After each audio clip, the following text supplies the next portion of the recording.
All right. Put my cowboy hat on. And then see if I can't get my brother to join me.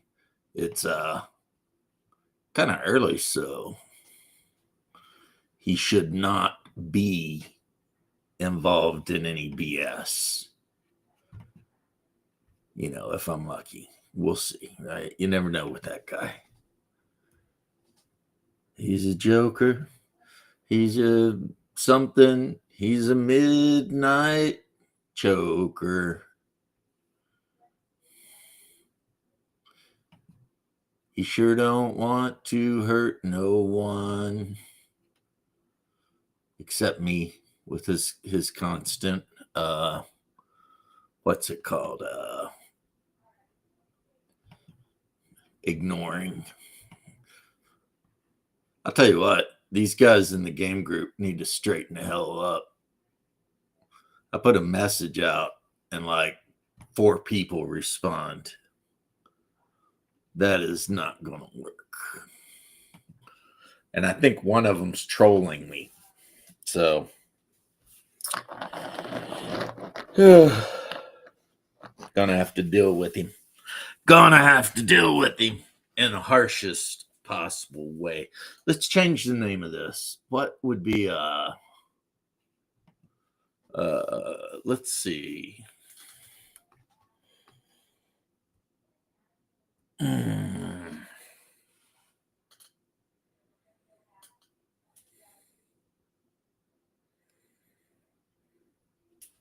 Yeah, let's do this.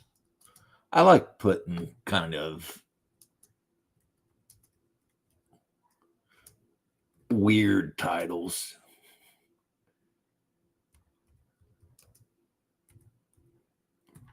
On my stuff. Oh, everybody will be happy to know that the bleeding finally did stop.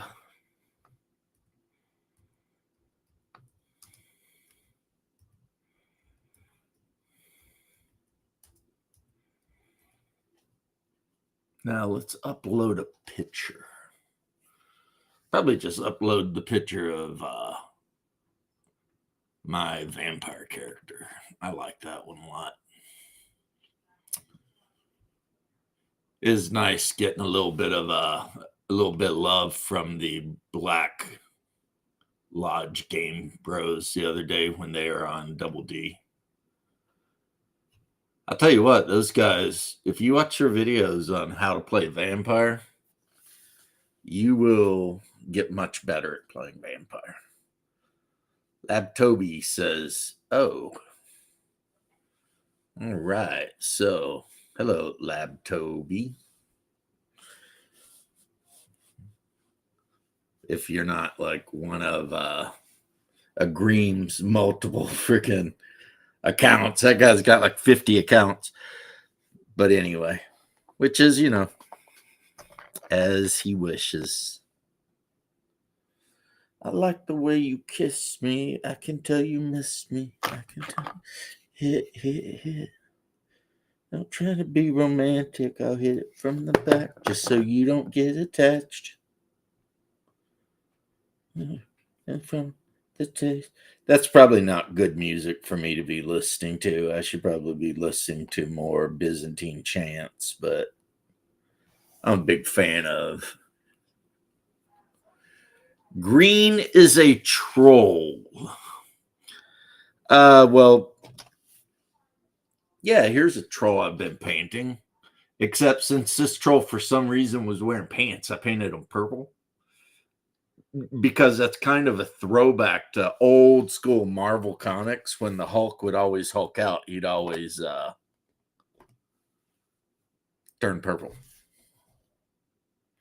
Or have purple pants on or something, you know. And I guess green and purple are, you know, close to each other on the color wheel or something, so.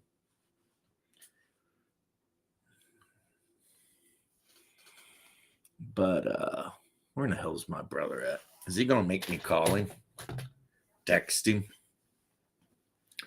You're purple. Well, the flag hanging in front of me is purple, but it's a Byzantine flag from one of the nobles, so.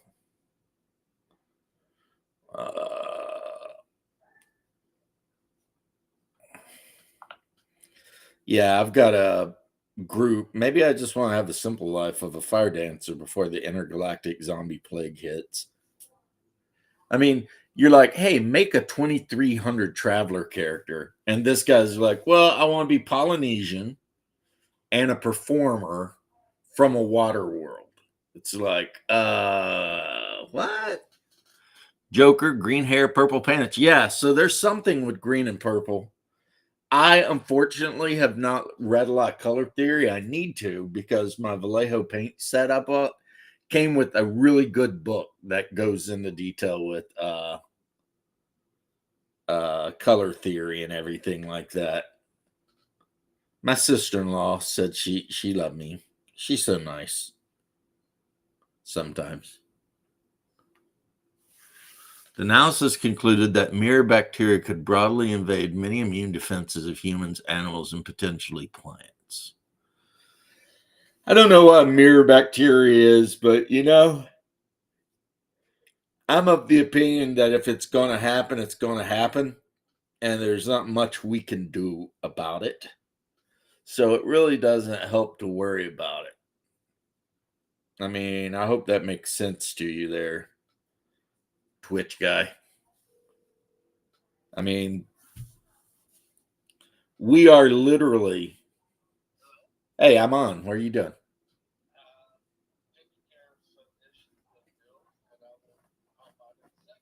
All right, bye. Like at any given time throughout all of known history and unknown history, even, we have always been like one thing away from extermination of the entire species, right? So if you are the kind of person, if you're a certain kind of person, you could literally sit and spend your whole life worried about it. And I think that would be a very unfulfilling life. I think ultimately you would be like, damn, this sucks. But, that's just what I think about it, right? That's the problem with the weirdos with the climate change thing. The reality is, yes, climate changes. I don't think anyone's arguing that climate does not change. As a matter of fact, we know that a couple hundred years ago, we went through a little ice age. There was a warming period. All kinds of shit happens. We know this, right? The argument isn't whether climate change is real or not. The argument is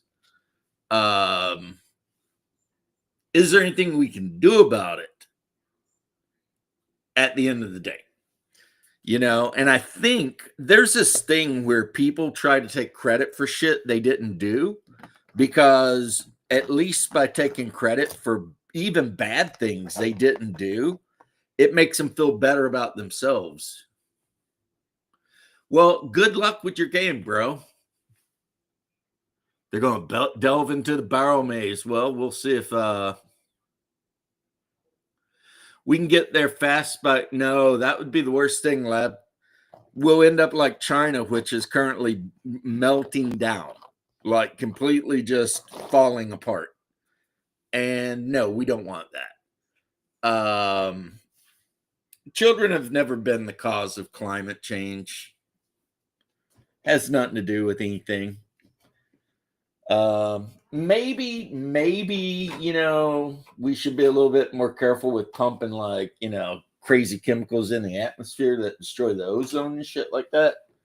I might listen to that argument, but no.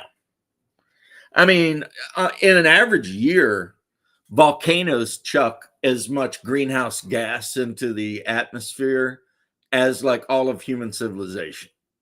So even if you were to stop people from reproducing and driving cars and shit like that, guess what? It wouldn't matter. The earth is on a cycle that is much bigger than we can see, and it's going to do what it's going to do. I mean, people freak out about, the earth, the temperature might raise by 1 degree. Well, That's kind of funny because a few, 100,000 years ago or so, the earth was literally like 5 degrees hotter than it is now, everywhere. And, the plains of America was a shallow lake full of, the worst kind of creatures you can imagine, that might have been millions and millions of years ago, but you guys get what I'm saying. No, it don't have to happen. The only reason you have climate cultists in our modern world is because they don't have any actual problems. So they go looking for problems. What is up, Shark? Simplify, bro. So they look for problems because some people, they get their entire feeling of self-worth out of either the thing they're protesting against or the thing they're protesting for. Because ultimately, these kind of people, they're just shells. They're hollow on the inside. There's nothing to them, right? It's like the BLM people. Ultimately, there's nothing to those people, the Antifa people and stuff. I mean, if they were like real people, like real everyday normal people, they would be busy worrying about paying their bills, raising their kids, maybe take him out. I'm still in that meeting. Okay, good. Can you take him out, please? Probably. Yeah. Okay, because he's like scratching at me. All right. Don't run in here and give me all that ruckus. Well, this is a guff-free zone. Nobody around here takes any guff. I'm joking. I'm joking. And Montana, right? Well, I don't know. I haven't even checked. Yeah, it's like 11:30 here in Florida. But that is a major problem I've opined about, and I'm sure a lot of other smarter people have talked about too. Hey, kitty cat, is the fact that in the West, humanity has gotten ourselves to such a luxurious state of living, like even poor people have it better than people 250 years ago, that we literally go out of our way to find things to be upset about because we don't feel like there's any meanings to our existence. Times the amount you're saying? Well, I didn't look it up, so I'll give you that. But then again, CO2 is not something that's going to kill you. Most of the atmosphere has been mostly CO2 forever. I mean, if you get much over 19% O2, I mean, it actually becomes dangerous. Of course, there's a lot of nitrogen and argon and stuff like that in there too, but oh, Daryl, like what we did to the Native Americans. You know what we did to the people who were here before we got here? We conquered them because that's what civilizations have done since as long as hell, not even civilizations, just even wild animals do that. Like you might have an animal that lives in an area. It could be an apex predator, and then another apex predator migrates into that region, and boom. See, that's the thing. By warming, storms, crop failures, that shit's going to happen regardless. Lobtobe. That's what I'm trying to tell you. But, and they wonder why the millennials and everyone like that, like so many of them are on freaking antidepressants and shit. Because you guys grew up being told that you were going to die by something you can't fix. Except, wait a minute, listen to this, because this is great. You can fix it. All you have to do is give up all of your property, all of your luxuries, everything. Give all of that up, live in giant pods, eat food made out of, powdered insects, and allow the richest people in the world to rule everything and own everything. That's how you fix climate change. Sounds like a scam to me, right? It's kind of like these people who are like, I'm a Bernie bro 100%. And it's like, why do you think that multimillionaires like you more than billionaires? I mean, when you're like a guy like me that used to make 35 grand a year as a firefighter, Do you really think a guy with a net worth of $30 million is really that much different than a guy with a net worth of 40 billion? Not to me, not from where I'm sitting. More storms, more crop failures. Yeah, in the future, let me tell you something, bro.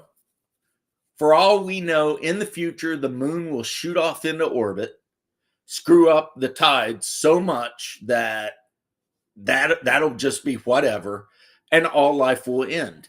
Now, according to a lot of world's major religions, that's because it's going to happen. And scientifically, it's going to happen. I mean, if you get into scientific stuff, I mean, a star can go freaking, what's it called? A star light years away can supernova and send a beam of energy at the earth that would completely eradicate almost all life on earth. And you would never know it was happening until it did. All we need is one asteroid to roll the nat 20 on that attack roll. Boom, done. So that's why I'm saying I won't worry about it so much. All right, my brother's finally here. Hey, brother. What are you doing, brother? Did you get my the punchline to that joke the other day? Yes, I did. A beaner wiener. Beaner schnitzel. Beaner schnitzel, whatever. Hey, yeah, it wouldn't let me post it because I wrote the word out. Re-chat and talk to Shark about being a Marine and shit. I gotta walk the dog. I'm glad you're here. Take over. See, that's how it's weird. I just log on and he's like, "Hey, take over the stream." All right, today I'm gonna finally tell you guys how I feel about certain races. Are you guys ready? Okay. Now, the Tour de France is pretty cool, but not really because it's in France. The Daytona 500's overrated. The Indy 500 sucks because it's in Indy. And that's how I feel about certain races. Shadow's still laughing.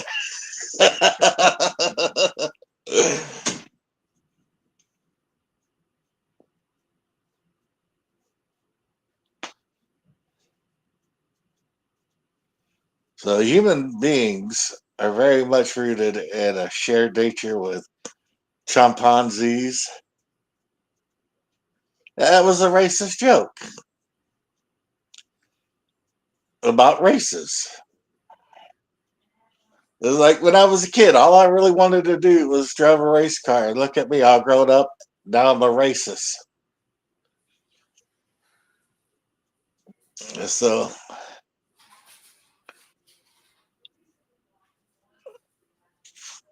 it's just the way it is. That's just the way it is. Some things will never change. Some things they never change. I made everybody in the chat laugh. Shadow's still laughing.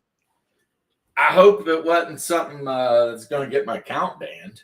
Well, I told him because all the shit I said yesterday would have got my account banned. I told him how I finally felt about all the different races. You hate them all? Yeah, the Tour de France is just silly because it's in France. Daytona 500's goofy. Indy 500 sucks because it's in Indiana. I mean, chimpanzees. Okay, so I'm going to guess, Lob, that English isn't your first language. There's no shame in that.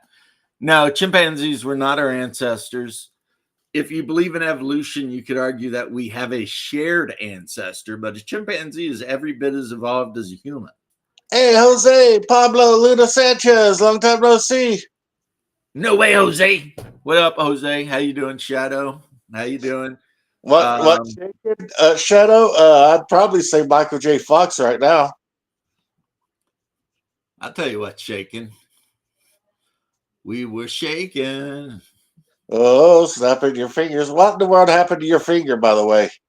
I stabbed myself directly in it with an X-Acto knife. Nice. It wasn't a cut, it was a stab. So Yeah. it went in like a long way. Shark Blood said you was gushing everywhere. Shark said you stuck it in somewhere you shouldn't have it. I was like, what, a wedding ring? I do have a wedding ring. I just never can remember where I put it. Yeah. Anyway, Shark, this is specially for you. I made 10 of them, and I made his partner 2.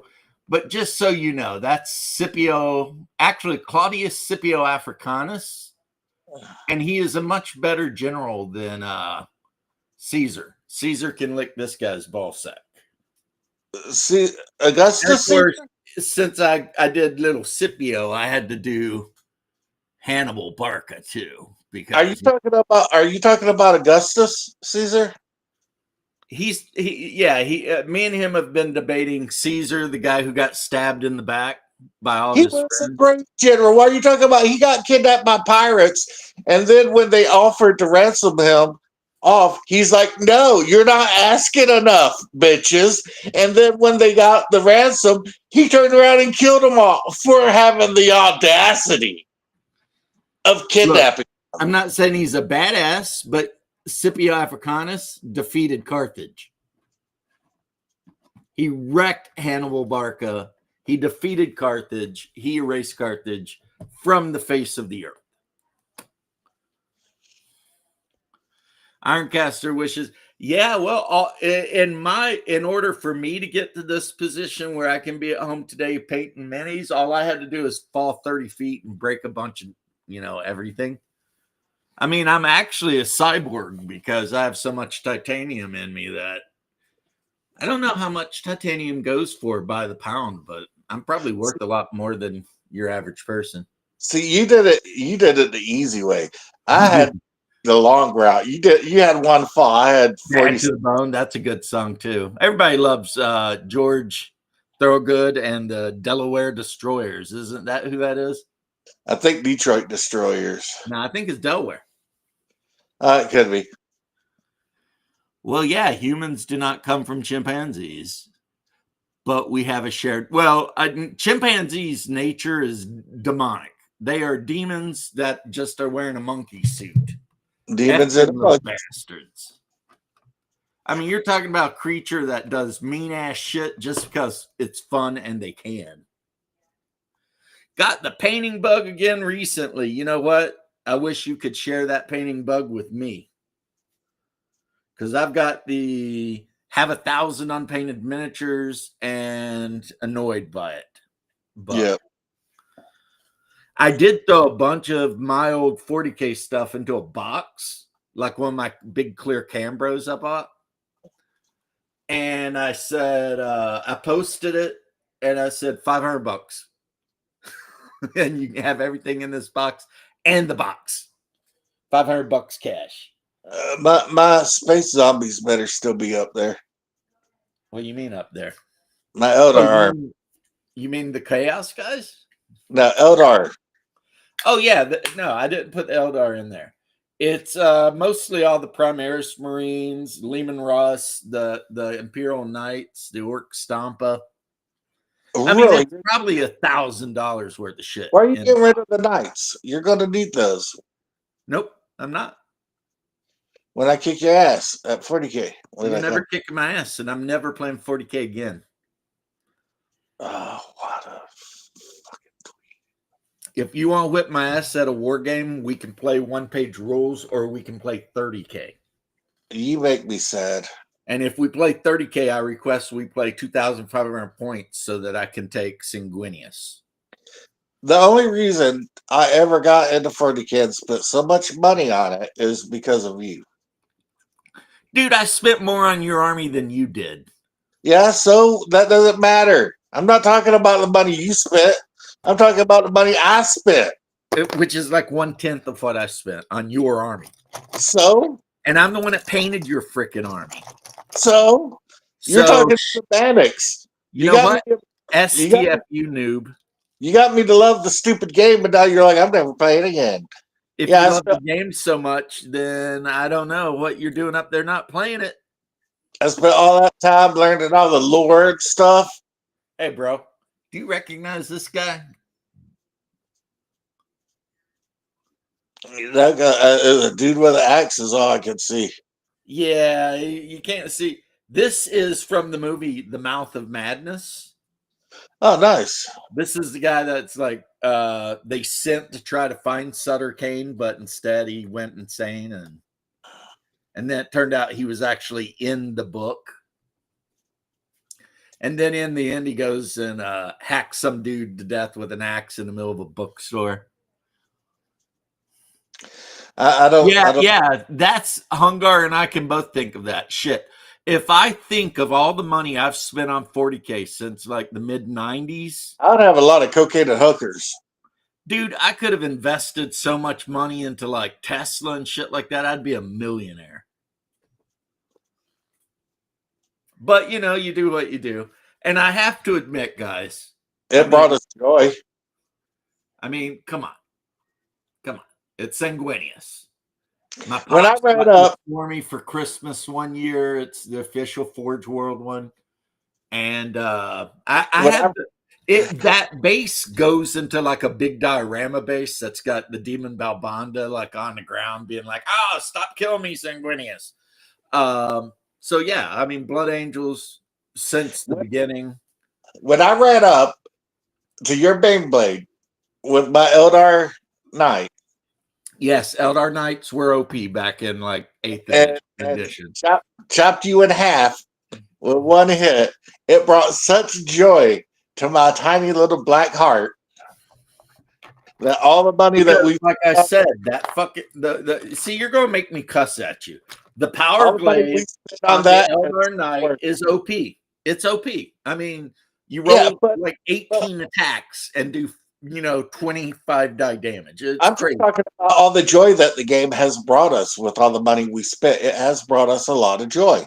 Yeah, it has. And I'm telling you right now, I'm never getting rid of my 30K Legion.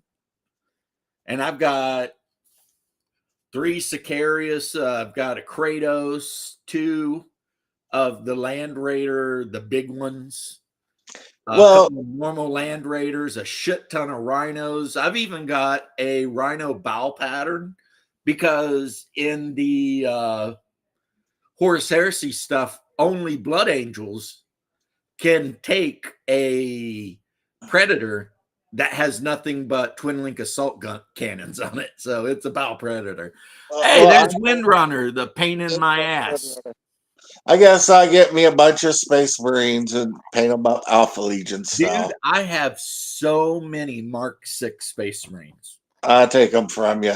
How much you want for my entire army is entirely made of Mark 3, Mark 4, and Mark 5. Well, seeing so Alpha Legion was I bought from some dude in Ukraine. So they're not even official miniatures. And then I 3D printed the specific Blood Angels helmets, the kind of slick ones that look like Iron Man. Yeah. That have the blood drop in them. Yeah, my army is completely not tournament legal. Half of everything is 3D printed or bought from secondary sellers in Ukrainsky. But I don't give a shit. You know what I mean? Would have the later pattern armor because they were the last legion to be formed. Shark, I don't know who you're talking to about all that, but it is pretty true. She was also Greek and directly related to one of Alexander's generals, I think Ptolemy's. So, yeah, I play Alpha Legion because they're the coolest. Well, I do have an Alpha Legion chaplain. Nice. He's all chaosed out, though, like his Crozius has like fire around it, and he's got like 2 servants. One of them's carrying the Book of Erebus, and the other one's doing some other stupid shit. See, I was going to do Alpha Legion pre-chaos. I mean, they're going to be chaos. They are. So don't even like try. Well, are they though? Alpha Legion's a little funny. They show up to the world. Oh, wait. Alpha Legion, duh. For some reason, you said Alpha Legion, my brain went to Word Bearers. Why the hell would I play Word Bearers? A bunch of little weenie bastards. I don't know. I mean, I've got a Emperor's Children army for 30K. And it's led by Lucius, the Yeah, but Eternal. Emperor's Children suck. They're my second favorite chapter of all, or legion of all of them. The Vampires and the Deviants. Weirdo. Yeah, the Vampires and the Deviants. Yeah, that should be the name of the show. Welcome to Vampires and Deviants with the Hillbilly Brothers from Eastern Kentucky. Hey, did you know that Butcher Holler, which is where Loretta Lynn and Crystal Gale and all that's from, is not far from where Mom is? Yeah. Isn't that crazy? Yeah. For some reason, I always assume she was born in West Virginia. No, Butcher Holler's Kentucky. Yeah. You know, all the best stuff comes from Kentucky, if I do say so myself. Pablo said, I want to chip the brains of people. What? Yeah, I'm not doing that, Jose. I am. If I'm alive, what do I got to lose? Just pointing out some of the epic Pugneti. Well, yeah, Caesar got that, but so did Octavius. Yeah, Scipio had a wife and was loyal to her and wasn't running around banging like one of, history's probably most interesting women. Brother, what Jose said, I'm totally down with that. If they're able to put a chip in my brain so I can like directly Neuralink into a game, I'm doing it because realistically, I ain't got that much to lose. Dude, I don't know. That's crossing some lines, but yes, Windrunner, I was super. No. Okay, first off, you didn't decide to play something not devoted to war because you could have easily chose to be a spacer, a miner, a colonist, a doctor, anything. You chose to play a fat Polynesian fire dancer. Like when you sent your thing to me saying this is the character I want to play, I immediately start thinking about that one dude from Hawaii or whoever that was playing the ukulele and singing Somewhere Over the Rainbow. And I'm sitting here thinking, damn, how are they going to find a vac suit that this dude will fit in? You know what I mean? I did make the character. I made him. He's made. And the size that not bad. Was like 3 times the size of a normal one. What's that? The size of that guy's urn was 3 times the size of a normal urn. Urn. Oh, urn. Yeah. But I did make the character, and yeah, he's not bad, actually. He's actually good. I mean, he's a 32-year-old guy, and he's got a lot of useful skills, and he speaks English, but with an Australian accent, and he speaks Maori. So, yeah, So there you go, Polynesian performer. I didn't pick what kind of performing you did, though. I figured maybe you'd be a singer or some other kind of, thing. He's probably an exotic dancer at the gamer, girl. I want to take you to a gamer. Want to take you to the gamer. Man, that was back when the internet was so cool. Do you remember that shit? War. No one chatted. You just watched Weeble and Bob and all the crazy music videos like Badger. Success. Badger,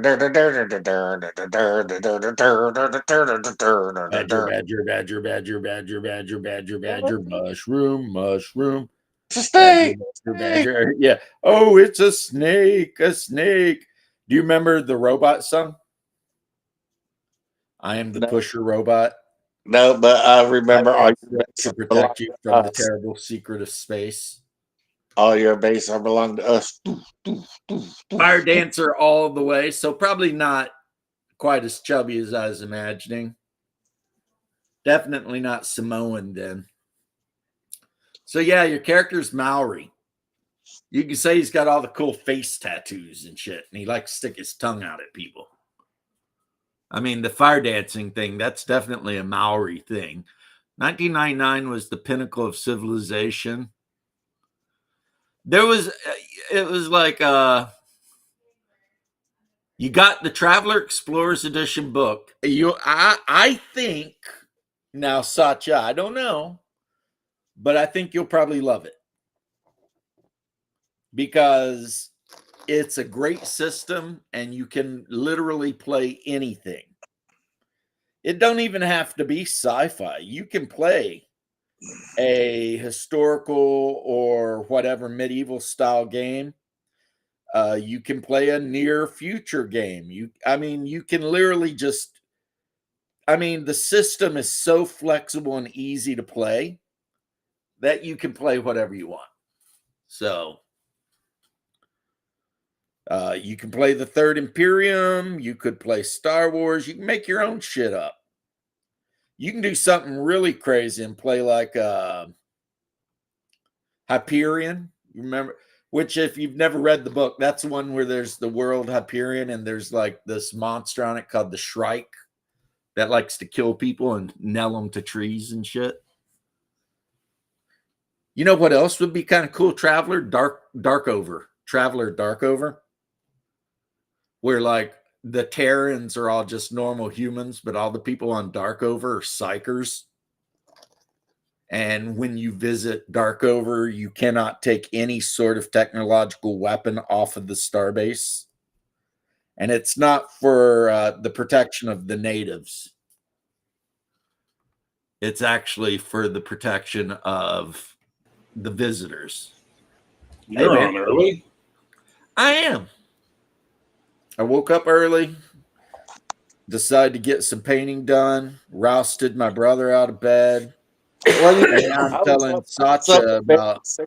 I was up with Bear at 6:30 this morning while he was doing his show. Oh, Yeah, did Bear do coffee with Bear this morning? Yep. Well, I missed it because I was sitting in the living room with my wife, but now she's like knee deep in alligators with her work. So, of course, she did come in here trying to give me guff, and I had to let her know that this is a guff-free zone. This is a no spin zone. Like there's no guff allowed in this region. I don't take guff. This is a no guff zone. But anyway, I once had a Samoan girlfriend, 6 feet tall, voluptuous. Yeah, that's a word you could use. Samoans are big. Yeah, thick. Yeah, that's another word. She have that wagon she was dragging all over the place. Dragging away. He's just being nice. She's what we would call a heavy hottie. And hey, it's okay. It's all good. If you like the heavy hottie, you get yourself that heavy hottie. Bear, I was watching a guy on YouTube yesterday, Dong Fang or whatever his name is. Uh-huh. And he was going into absolute minuscule autistic detail about Canada.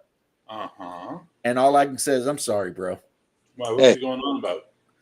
Apparently, the average piece of shit house in Canada right now, You don't want to know. when you consider everything, You don't want to know. more than like a luxurious house in LA. Yes. So And also, all of your businesses are actually owned by like one family. So our grocery stores are owned by 3 companies. So 3 companies own all the grocery stores and have been caught before price fixing on bread previously. Bread, that he mentioned it. They got caught price fixing bread. Yeah, and so they tried to give everybody like a $25 gift card. Yeah, here's a coupon. Sorry. Yeah, it was ridiculous. The housing is out of control for a number of reasons. One, too much immigration in a short period of time without housing for them, which causes the apartments to fill up, which drives up the apartment prices because no one's moving out to houses. 2, the housing prices aren't coming down because the government convinced everybody about 10 years ago, 15 years ago, to invest in real estate as a never-ending property value. 3, foreign investment has to be curtailed in a lot of places because a lot of foreigners were buying up houses in Canada and using them as escape properties, especially the Chinese from mainland China and Hong Kong. Right. 5, nobody, way too many members of parliament are invested in real estate, so they have no interest in seeing housing become affordable for anyone. And 6, any, and I mean any man, woman, trans, dog, cat, UFO living alien runs for office based on the idea that they're going to lower housing costs in Canada is going to be brutalized by the people who have made their entire life about owning houses, which is the boomers. So in Canada, we have to wait for the great boomer die-off, which is coming. And once we have the big I had no idea. And this guy apparently lives in Alberta. Yeah.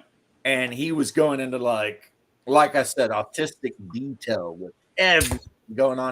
Like the fact that you guys have like a couple, like you said, a couple of business owned shit, and they've been caught price fixing. And I had no idea, man. It was like crazy. Satya has a question for you, though, babe. Yeah, I saw it. Satya, I don't believe in speaking ill of the dead. So let's just say he and I didn't see eye to eye. And after I had openly accepted him and welcomed him, he decided to do a couple of hit piece videos about my games and stuff. And that pretty much made us not friends. Because all I did is whenever he did videos, I'd do videos of the videos he did. Yeah, I know. I just didn't want it to turn into a constant, never-ending fight. You know what I mean? Yeah, but to me, it's not a fight because I don't care it either way, you know? Yeah, no, I know. But I just didn't. I try and make my channel positive, not negative. Oh, so it's better to ignore it. It's awesome. I like your 5-color whatever. You guys all sit around and 4-color cafe. You're all nice to each other and shit. It's cool. Yeah, but see, I personally, Satya, I loved Shawner. And yes, occasionally he would block me for no reason at all, but he'd always unblock me at some point. And I did do a series of Shawnerception videos where Shawner would be reacting to somebody. So I would react to his reaction to the reaction. Yeah. So that shit would go 4 or 5 layers deep. But I always liked the guy. I mean, he and I used to talk a lot about Traveler back in the day. That was his game. I don't agree with his game style. The whole, if the player says they shoot somebody in the face, don't make them roll. Just say they shot the person in the face. It's like, then I don't know what that's called, but I don't play games that way. But well, it's not a game if you're just hand waving everything, right? But there towards the end, Shawner got to where he was trying to be super elitist a little bit. You know, now I did help him with his book, Role Play the Hard Way. Mm-hmm. I was part of that. And did that get published? It did.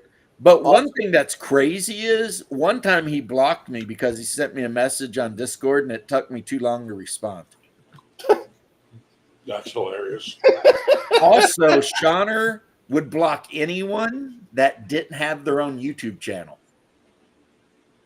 So, like, yeah, if you were following Shawner's YouTube channel, he would look at your profile, and if you didn't have a YouTube channel, he'd just block your ass. And that was just, and people would always come to me and want me to talk shit about it, but I'd be like, it's his channel, man.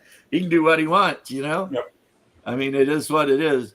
But, I mean, I'll say this about Shawner. I hope he's in a better place. He was a complicated person. You know, as humans are. I mean, his issue with Bear, I have no idea why he went after Bear. Because I think Bear's actually a good DM. What's weird is I had, which it got deleted, but Hungar was part of it. Hungar and I did a 1-player, me running the game Conan 2.20 for like 4 hours. Shawner watched the whole thing and said, yeah, it's great. Hungar's a good role player. I'm a good DM. And I was like, well, okay, that's cool. But then he would say other people sucked that I absolutely thought were at least as good as me. You know. He's a complicated man and no one understood him but his Wookiee. I could be like, I'm the greatest DM who ever lived. Because I'm the only one Shawner never made fun of. Therefore, I am the pinnacle of all that is dungeon mastering. Because I did a show where we were making fun of Shawner, Well, he was playing Skyrim, and I kept on calling it Hello Kitty Island Adventure. Oh, he got pissed over So that. he went on my show and he blasted everybody that was involved in the show except for me. And I'm like, why don't Well, I I get think anything? he hated Justin anyway, because he point blank said Justin was just a waste of oxygen. He hated Justin. He I've was watched a not lot a of people fan. dog on Justin. Yeah, he was not a fan at all of that particular character. I'm like, why don't I get any hate? I'm the one who started it all. I don't know. I think he just had a soft spot in his heart for you and me for some reason. I don't know why. For you and I. You guys probably reminded Shauner of the people that he had at the table when he was in middle school. Maybe. I don't know. But Familiarity. he was a lot more harsh with people than those people deserved a lot of times. But I mean, as far as how he treated Hungar and I, it was like he always kind of, like Hungar said, Hungar talked shit about Shauner, so Shauner went into Hungar's chat and tore the shit out of everyone but Hungar. Made a video about it, talked shit about everybody but me on the video. Yeah, it was like, I thought I finally made it when Shauner made a reaction video about me with hate. And it was like, yeah, but Hungar's pretty cool. I'm like, what the hell? and he knew when I did my Shaunerception shit that it was all in good fun. He knew. Because he would do like someone reacting to someone and I'd react to him. And some of those videos, I'm kind of sad I deleted them. They would go like 5 layers. It'd be a game, a reaction, and a reaction. All to the reaction. And yeah, man. I think he knew I was just effing around, So he never got offended with me. And maybe the difference is I didn't intimidate him in any way. Maybe he was intimidated by Bear a little bit for whatever reason and decided to take it out on Bear by being like, oh, this guy sucks, whatever. Because, you can talk all the shit you want online without fear of, somebody smacking the shit out of you. I don't know. I mean, I know big guys like Bear. They're the ones. When I'm the biggest guy in a bar, when I used to go to bars, I was the guy everybody wanted to beat up. Oh, yeah. And Bear's 4 inches taller than me. So I don't want to live that life, because there's always that freaking 5'8" guy with a chip on his shoulder that just wants to beat up the big guy in the bar. And it's like, dude, I'm here with my wife. We're just trying to have some sausage and potatoes and drink a Guinness, right? Leave me alone. And then, sometimes that don't work and you got to take somebody to the woodshed, but still, it's like being big is not the blessing a lot of people think it is. No. No. Yet you see, you meet some like 5'6" or 5'9" fucking judo champion that he rolls with anybody, and your buddy is like 6'4", and he can throw pretty well, but getting him on the ground and bound up is probably not an experience he wants to experience. I'm just saying the reason being big is not the blessing people think it is what I just said. Yeah. There's always the little pocket Hercules guy. Well, I will tell you this, many years of working in physical fields and frontline fighting, defense, what have you, guys who know how to fight and are confident in their abilities to fight don't go around picking fights. Well, because you know how bad you can get hurt. They also know how to fight. They're proving how big their dick is. They're content and confident. It's the guys who have studied a little bit or their dads beat them or whatever the fuck's going on. That's they the case. They're the ones who go around causing shit. I just turned 21. Yeah, the fights I got into, like at Pleasure Island, was because always somebody wanted to smack my evil, I hate that redheaded bitch's luscious ass.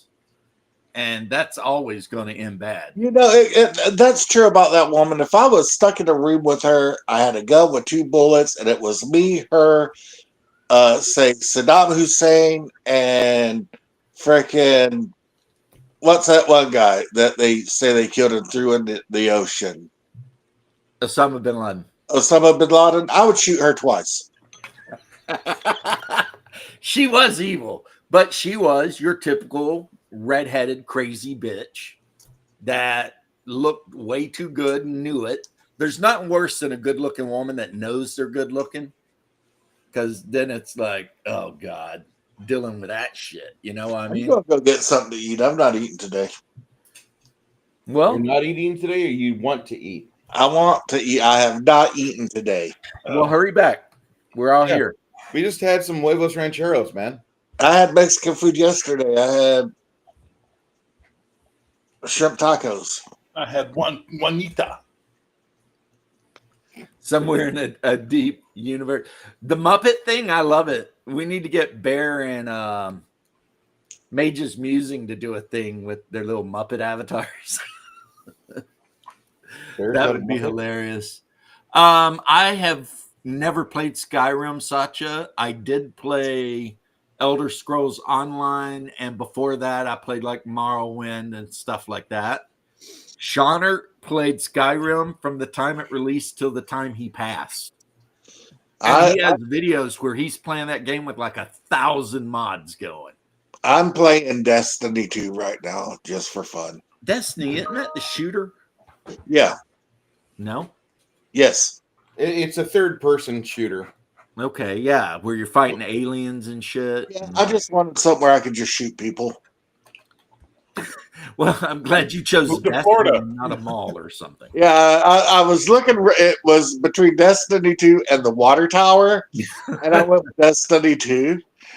It's between Destiny 2 and Florida, and I went with Destiny 2. But Florida's still thing. tempting. Because we got enough bullshit down here. We don't need any more of that sauce. So, Oh, I love huevos rancheros, Bruce. Hungar, I thought you were going to get something to eat. I am. Bye. Bye. Later, Hoss. Sooner he goes, the sooner he might come back. Mm. The bear, I love your little Muppet. That is awesome. You got a Thank you. Muppet bear? Oh, wait. Is No. that his Muppet right there? I don't actually have a Muppet. It's just an image. It's like an image, but it looks like it could totally be like a Muppet. Yeah. It's I made it with AI. Yeah. Just uploaded a picture I mean, of me. it doesn't look It said, like make you, me a but Muppet. Kind of does. What? I said it doesn't look exactly like you, but then again, it kind of does. Well, it's a Muppet. It's not meant to look exactly like me. I mean, but at it's least I got really my good. big bushy eyebrows right. I was really happy with that. Oh, look at the grin, though. I mean, that's just a friendly looking character. Who wouldn't want to hang out with that character? When I start sticking that D20 up your ass, we might have a difference of opinion. Well, I wouldn't like it, but I'm sure there's people out there who would 100% take you up on that. Heyo! I mean, you know, just You went ask from- around, Went from Paris Island to Blue Oyster Bar real fast. right? Da, Right? da, da, da, da, da. Good Shadow's not here. We meringue. can't make fun of the Blue Oyster. It My only hits Mexican when girlfriend Shadow's used to around. cook Mexican food for me every day. I love Mexican food. Well, you know, that's good. I like Mexican food too. I live down here. There's really not, a variety of choices in San Antonio. You can find Indian restaurants and all the other ethnicities, but for breakfast, they're really not open. Right. So you either go to a convenience store or you go to a Tex-Mex restaurant, and that's it. Get you an egg and chorizo burrito. I really don't like burritos as much as I thought I would. It's to me, it's just like the stuff I want to eat wrapped up in something to make it more convenient. It's the burritos themselves, though. If they're mass produced, it seems like the bread bloats me too much, and I really don't dig it. Yeah, I've been talking about that, but I got to have homemade tortillas. If I don't get that, which 80% of the restaurants here will have someone's nana there making homemade tortillas. Yeah, if it's a real Mexican restaurant, somebody's abuela's in the back slapping those bitches out. But the Well, problem Mexican is, restaurants are a death trap for diabetics because on the one hand, if they're making their tortillas from corn, it's a very low glycemic index impact on those tortillas, which is really great. Problem is here in Canada, most of the ones you buy in the store have wheat. They're wheat-based, so you can't have them, right? Which sucks. But Right. the other problem is there's all that fried rice at the Mexican thing. That's a why glycemic bomb. when the wife and I go out to our Mexican restaurant, I always get fajitas, no rice, extra beans, and corn tortillas. Nice. That sounds And, delicious. and they're very. I mean, it's a fusion restaurant, so they have a Mexican menu and a Cuban menu. So if you That- want to get like, I don't know, a red snapper cooked Cuban style with a bunch of, whatever, you can do it. Once again, because we're talking about Mexican food, I have to say the following line. I like refried beans. That's why I want to try fried beans, because maybe they're just as good and we are wasting time. You don't have to fry them again after all. Okay, Mitch. Yeah. He and Patrice O'Neill and Bill Hicks are probably the three greatest comedians who are not with us, and I wish they were, just to hear what they would have to say about the modern world. I got to add in Robert Schimmel. Don't know him, never heard of him. He was kind of funny, and then Greg Girardo, which everybody saw Greg in the final years because Comedy Central wouldn't have a camera running without him being on it. That's true. What? He was funny. Wasn't he the one that was always like drunk and wandering around late at night? I don't know if he was always drunk. Yeah, Greg Girardo had that series where he'd be like, after he'd do a comedy show, he'd explore the city's nightlife. Are you sure? Right. Yeah, Greg Girardo. Yeah, he did it in Montreal. He did it. I'm thinking of the guy that did Skanks for the Memories album. Let me look that up. Yeah, I think it was that guy. He was on Comedy Central a lot. I mean, my favorite comedian is obviously Norm Macdonald Was because it Greg Girardo? Maybe it was someone else. Maybe I'm thinking of someone else. maybe it Dave was It was one of the guys from the Roast Crew. Dave That's- Attell. Dave Dave Attell. Attell. Yeah. Yeah, Okay. it's It was Dave one of Attell. those guys. I That don't was like back being right, when but I Joe love Dave Attell too. Rogan was also part of like that little Yeah, group. that was Insomniac with Dave Attell. That was the show. Yeah. He'd get done with the show and then he'd just wander the street and talk to people Yeah. and shit. The one where he's in Montreal is brilliant because it's like I know half the places he went. Yeah.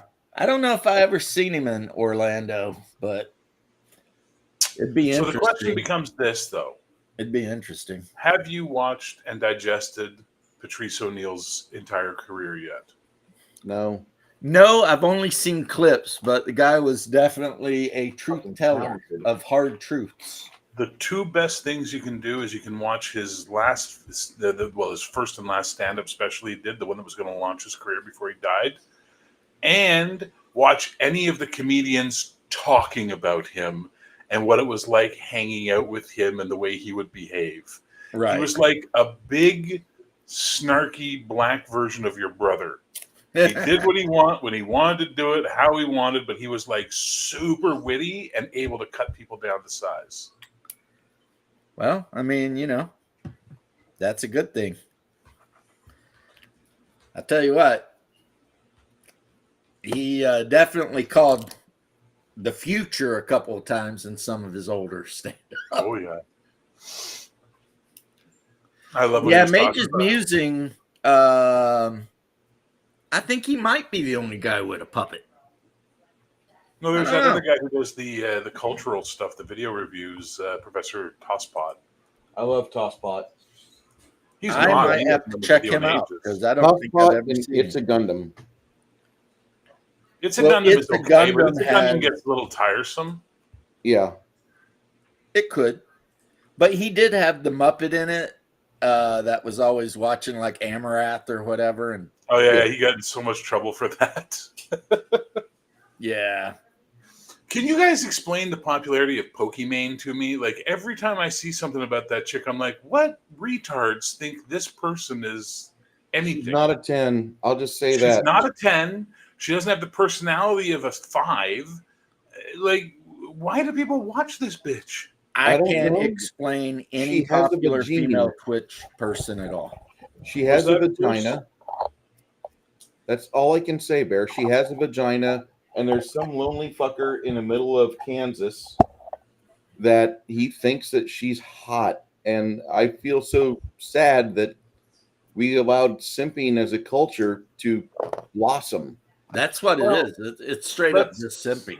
It is, but at the same time, let's not say there's a lonely fucker in Kansas. She makes millions. There's lots of lonely fuckers out there. Take care, Gotta Satya. go. Have fun with your game, Be Satya. good, Satya. He came by my stream this morning. It was surprising. I'm like, what the hell's Satya doing here? He's a James guy. It was very nice. Well, that's good then. That there's the crossover. If he wants to talk Well, gaming, the he brain goes rot to is your spreading, channel. right? You know, if he wants to talk actual gaming stuff, you're the place to be. Well, I think the brain rot is spreading, James. I think that's the Well, he's problem. Finnish, so you know. Yeah. The who happiest I country haven't on the seen? planet. I've not seen Basic or the Dutchman. I know that they're not on Gilded anymore because Gilded started doing some weird shit where you had to sign in through Roblox or something. Yeah.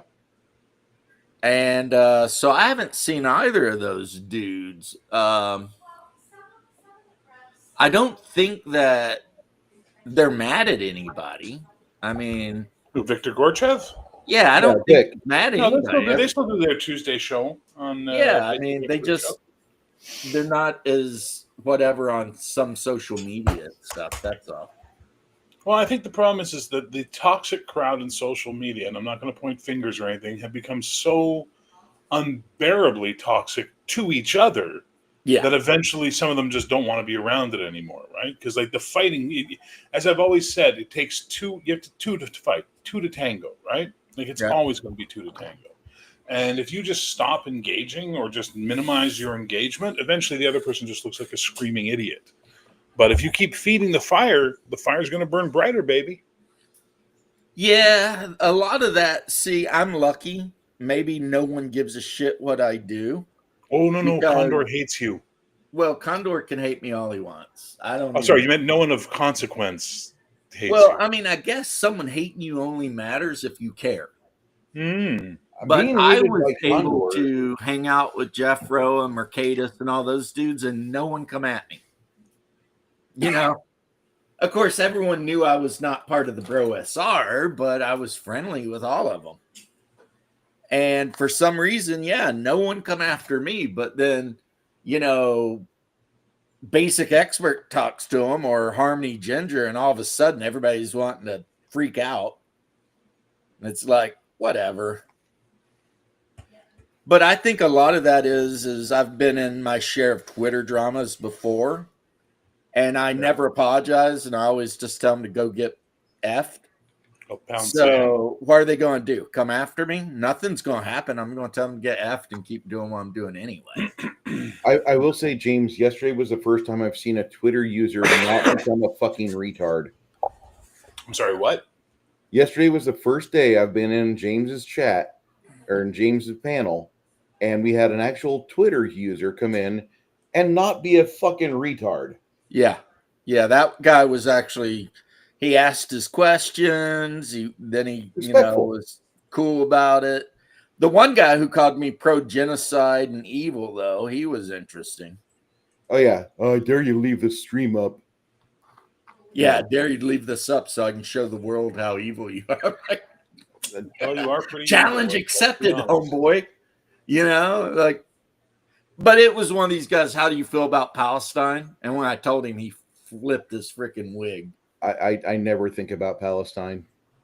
I do my best. I have a better day when I go through a 24-hour span without giving a shit about it. Yeah. Hey, do you guys follow James Woods on Twitter? Yep. Yes. He actually He's actually follows me on fucking Twitter. entertaining. He follows you. Nice. Yep. I don't know why, but he does. My old Zenith account, I had Martin Landau's daughter. What's her name? She played Drusilla, not Drusilla. Yeah, Spike and Drew. She's played Drusilla on Buffy. Huh. Jeanette Landau or something like that. She was following me for a while because she liked my comic. I was like, that's nice. Thank you. That's very nice. But I killed that account. Now I just have my own private one. I don't have a corporate one anymore. Yeah, I haven't actually been on my ex account in like a month. So I log on every couple of days just to see what's going on, but I don't engage. I tend to just be like, oh, look at that. Interesting shit. How nice. Moving on. Yeah. Oh, look, So everybody's you're beating what each other. you're what we used to call way back in the day a lurker. Yeah, pretty much. And even then, I don't even lurk that much. I just kind of like observe a bit and then fuck off, Yep. you know? Or what we used to call people way, way back in the day of Counter-Strike, you're a camper. A what? Camper. A camper. Oh my gosh. You remember that term? Camper? I remember that term. In Counter-Strike, the guy that always work up to the op and then hide in the corner and just never move. It's like, you fucker. Meanwhile, I'm down here with like the cheapest weapon ever because I can't make any money because I keep getting ganked. At least the Mozzie. Ganked. I learned a lot of Russian playing CSGO. And I learned that I don't know what it is with Russians, but they love to cheat. Like, if you play a game and there's a bunch of Russians in it, there will be aimbots, wall hacks, whatever it is, you can count on it. And it's like, man, you're not making our people look very good, but they don't care.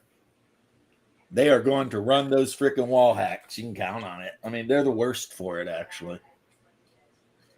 So, and like I said, I don't know what it is with those guys, but maybe they just hate the idea of losing so bad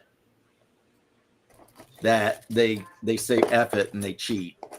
They were that way when I was hardcore in the Battlefield. And you could always tell who was cheating by the way they move. You know what I mean? Like if you're hanging out and you're watching, you could tell. Or one way you could tell is when they would just pop into the server and hit a button and everyone on the enemy team would die from bayonet attack. Like instantly. And it'd be like, yeah, that guy's cheating. Got the auto kill code going. I mean, you know. And yes, it does appear to be something that Eastern Europeans are very fond of. The whole cheating all the damn time. Yeah, my buddy wanted to play Star Wars Battlefield when it came out on the Xbox, so we all got it. And I played it for about a week and a half, and I got really tired of every time the Hoth, starting Hoth, and every time I would poke my head out of the cave, someone would snipe me in the skull. And I'm like, well, this is fun. What a fun game this is. Gee whiz, I'm having a good time. And look at that. This $80 game has no fucking single player mode. I constantly have to be dealing with 14-year-olds. Fuck my life. And that pretty much ended any interest I had in any of those types of games right there. At least they're all now pay to win now. You know, they're free to play, pay to win. Yeah, that's like, we're going to make the game non-subscription, but then we're going to put a bunch of shit behind a paywall. The worst offender is the new Delta Force, which is actually the old Black Hawk Down game from like 2003. And it's free to play, but they've got like a $20 pack you can buy. And you can play through the whole campaign for Black Hawk Down, but you're going to die repeatedly and have to restart and have to restart and restart. It's all multiplayer. So it's very realistic then. Yeah. I mean, because, the two special forces guys, when they jumped off that helicopter, they knew they weren't coming back. Yeah. Or Deltas. I think they were. Hey, Shadow's here. What were we going to make fun of earlier? I don't know. What the hell did I say? We have to wait for Shadow to be here, or we can't make fun of it? Blue Oyster. Blue Oyster. That was it. Hey, Shadow. What's up, Shadow? He gets what he gets because if he wanted to defend himself, he knows where the link is. So if he don't join to at least defend himself, then, it's out of my hands, Shit happens. It's the way it is. That's just the way it is. Yep. Some things will never change. Man, a silk suit hurries by as he catches the poor old lady's eye. That's a good Mr. song. Funny says, get a job. That is a great song, actually. Amazing piano. Oh my god, the piano in that is so good. Not But actually, Bruce Hornsby and the Range were pretty good on that first album, to be honest, right? really my style of music. I'm definitely much more of a Steely Dan kind of guy, but that was good. Are you bringing in the cheese? Fucking Hell Steely Dan. yeah, that shit. You know what the best part of Steely Dan is? They hated hippies. Even though they were around in the 60s and 70s putting their albums out, they absolutely hated hippies. And all of their songs are just about like drinking tequila, doing a shit ton of coke, and banging 19-year-olds. It's like, okay, you know what I mean? It's like those guys, like the one guy, all he talks about is quitting his job, playing saxophone, and then dying because he's driving drunk. Hey, 19. Yeah. No, we can't talk Hello. about it. Hello. Gentlemen, happy Friday, you morose bastards. Hey, what's up? Cuervo Gold, the fine Colombian, make tonight a wonderful thing. A wonderful thing. Yeah. Hey, 19, great I fucking don't know, song. Jose. I never really thought about it, but I will tell you this. If you get into a first-person shooter like Battlefield, COD, or CSGO, if there are Russian players in the game, as often as not, they are cheating like hell. Oh my God, don't even get me started. When the boy went through his Fortnite phase, and I watched him spend, like I said, more time respawning than playing, I was like, oh, this is a horrendous waste of time. Somebody snipes you all the way across the freaking. You used to have that in CSGO where you'd have these guys bunny hopping with the op and then like no scoping people and shit. And it was like, that's not even like possible according to the game's rules. But so all you could hope is that you had a very well moderated server that'd get rid of those asshats when they showed up. But yeah, I don't know what it is. I don't know exactly what it is. I think culturally it might just be something like they feel like whatever you got to do to win is appropriate. And I mean, I can kind of dig that because when I used to play 40K, I was kind of that guy. I was a win at all costs 40K player. But I mean, I never cheated, but I certainly did as much as I could short of cheating to make sure the odds were in my favor. You know? Well, you know what they say, winners never cheat and cheaters never win. They do You know say what else that. they say? Shut the fuck up. You What know, else they say? you know. Yes. There's also That adage is, stood the test of time for a reason. Listen, boomer. No one gives a fuck about your boomer bullshit. there's also guys like Heathen Dog. If you ain't cheating, you ain't trying. And I think that's more endemic to the culture you're talking about. It's a little more modern. What was it? But The guy caught him Karen Dog? Karen Heathen dog. Dog. Oh, that's hilarious. Yeah, I don't even know who this guy was, but apparently Legion of Myth had made fun of some dude, and the dude's friend come back at him and was referring to Heathen Dog as Karen Dog and shit like this. And at some point called Max Lau a fucking nasty little Smeagol or something. Nasty little Smeagol? Jesus. Yeah, Christ. he was like, this dude was, I mean, Poor Max. Good butthurt. I think Legion of Myth was right, but this dude did get some licks in. Wow. But the guy they were making fun of absolutely deserved to be made fun of. He was just he made a video like the history of D&D, and he was so effed up. Like he didn't know anything. He was just talking mad trash. He didn't know anything. So Legion of Myth decided to, do a video on him, and and then his friend come out of left field and start talking shit. You know, I'm really kind of happy we're past that phase of the dungeon tubing where we watch other people's videos and shit on them. 'Cause it's Well, getting- yeah, with the passing of Shawner, no one's decided to take up that crusty mantle. Oh, the Emperor's dead. That's what you're saying. I understand now. That's actually a valid observation. Oh man, It's I miss the guy every day, but I miss the old Shawner, not the the Shawner that most people Remember? Yeah, Yeah. and just think, that could happen to any one of us. So hey, that could be like a new character arc. Like somebody has to pick up the mantle of Shawner. Well, somebody did, and his name is Condor DM. hey, Here's if you're the going to talk about the trash panda, get his name right. Oh, what did Spider Monkey Max call him?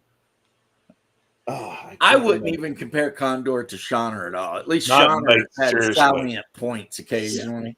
Well, he made salient points, and let's be honest. If we're comparing the toxicity of it, Shawner was fucking Chernobyl level, and Condor DM is a fart in an elevator. You know what I mean? Like, come He really on, is. he can't hold a candle. Like Shawner or don't like Shawner, Shawner was a force. Shawner was an absolute cultural force. Condor's just a guy screaming in his closet, essentially. It's It's not even his closet. It's whatever Motel 6 he can afford that week. No. He's living in Saskatchewan on a res. He's not in Saskatchewan. He's in Nova Scotia. Hey, any dude that whines about his sister breaking up with him deserves. What? Is he Ilhan Omar now? What the fuck? That's not what they were whining about. He was Jesus, whining Shadow. about his brother banging his wife. Who happened to be his sister? Oh my god! Allegedly. His wife was not his sister because who his played wife some was. D&D recently? Let's play some D&D and talk about role-playing games and not turn this into what it's going to eventually turn into, which is 14 hit videos on each of us. Well, I won't know they exist, so it won't matter to me. Yeah, but No, here's the problem. Every time he does a video about me, I get like 15 notifications. People going, Condor did a video about you again. I'm like, I don't fucking care what Condor does. Leave me alone. Yeah, see, no one even tells me anymore. He stopped fucking with me for a little bit, and I don't know. He's back. okay The with last it. one he did on us, he mentioned you. Bruce, I can't even say his fucking last name, Bruce. Lombardo. well, Remember, you, Lombardo's are really you hard need, to say. you need teeth Yeah. to be able to pronounce it. Lombardo. That And is I'm still like, Bear XGM or whatever. that's like the easiest name, Lombardo, Yeah, I don't get it. which means that at some point, someone in Bruce's genealogy was related to the Germanic Lombards Exactly. that invaded Italy. We ruined it for the rest of you. Sorry. Yeah, dirty And then we settled in the north. Yeah, but I don't know. Condor could be a good guy if he just calmed the hell down. If he would, yeah, because he used to be actually constructive for the hobby. Remember the 5-minute videos he used to do? He used to follow me, and he would always comment in my comment section. And I don't know what happened that made him decide that he was going to lose his freaking marbles. But hey, whatever, you do you and all that. Punyiti? What the fuck is it? Punyani? Are you trying to say Punyani there, Shark? I think Punani? he is, yeah. Punani, baby. What a guan? What a guan? Give me that Punani. No. Punani juice. Let me get that Punani juice fresh, bro. Sad fucker. That's all that guy is. I feel sorry for him, and His wife was kind of cute, though, if you like, native chicks or Asians. no. No, Okay, she wasn't. whatever. No, she wasn't. This is just hateful. She appeared to have Down syndrome, and that's a bridge too far. No, like one of she those was Down just syndrome very girls. Asian looking. Yeah, but you appear to have Down syndrome, Shadow. Come on. Hey, no, I'm just retarded. You get it right. You are. Actually, you're not even retarded. You're fucktarded. That's how bad you are. You want to hear somebody hate on fucking Condor? Bring in Connell. Connell. Oh my God, Connell despises Disregard you. DM. Like, Connell, Jesus. just chill, dude. You're gonna have a fucking heart attack. Keep talking about Condor. Ain't he got anything better to do? He turned No. into No, was it Cicero? he doesn't. Was it Cicero who used to end and furthermore Carthage must be destroyed? Which one? No, it was Cato. It was Cato. Cato. Yeah. Yeah, he turned into Carthago, Cato for a while. Delecta est. Yeah. Yeah, well, he used to end Condor used to end all of his not Condor. Connell used to end all of his videos, and furthermore, Condor can go fuck himself or something like that. It was like a routine. Well, He's not wrong. He's not wrong. I just don't talk about him because that's what he wants. He wants more than anything to be noticed and to be relevant and to be talked about as opposed to completely ignored, which is what I do. sometimes it's good though to have like an arch nemesis. Wouldn't that Like, be? it's like professional wrestling, right? Like Well, the Venture a lot of Brothers. These guys, okay, so a lot of these guys use terms like "this is my heel turn" and stuff like that, and it's like, are you fucking idiots? Like, what the fuck is wrong with you? Do you like? Oh my god, what the fuck? You know? Are you? I used to hang out with maybe? indie wrestlers and stuff like that back in the 90s when wrestling was exploding. We used to go to all the indie shows and get to know all the guys and everything like that and the promoters and all that kind of stuff. Like, how fucking stupid. I'm doing my heel turn. It's not, you're not in wrestling, bro. Stop. Just stop. Fuck. Just be legit. But okay, Dr. Disrespect made a heel turn really cool for quote unquote influencers and streamers. However, I'm shy about 7 million subscribers for me to do a heel turn. You know what, brother? I'm going to do a heel turn, brother. That's what's going to happen. I'm going to become Dark Bear. The fuck you, GM. Hey, before you get too far there, Bear, you're going to have to contact your local Guild of Calamitous Intent representative. Listen, brother, what I'm going to do is I'm going to do it like just the way Hogan did it. I'm going to show up on one of your streams, one of you guys, and it's going to be nice and pleasant. I'm going to fucking turn on you, baby. And the audience is going to be like, what the fuck just happened? Fucking crazy, man. That would be amazing. But it's just so silly. You know what I mean? It's like, okay, so like I've interviewed more than my fair share of people in the gaming industry. And most of them have been super, super, super nice people. Like super pro, super easy to talk to, humble, easygoing guys, especially a lot of the old guys.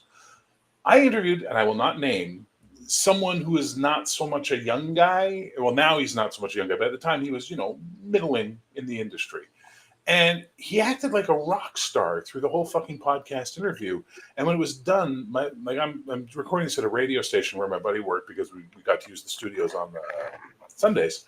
And I just look at him and he looks at me and I'm like, dude, we've met real rock stars and they don't act like this. Like, what the fuck? You're a big deal in the gaming world? Who fucking cares?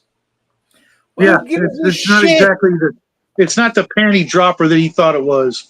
I mean, oh my I God. do remember the era when if you went to any tournament and like Monty Cook was there, he'd have like a train of 30 nerds following him everywhere.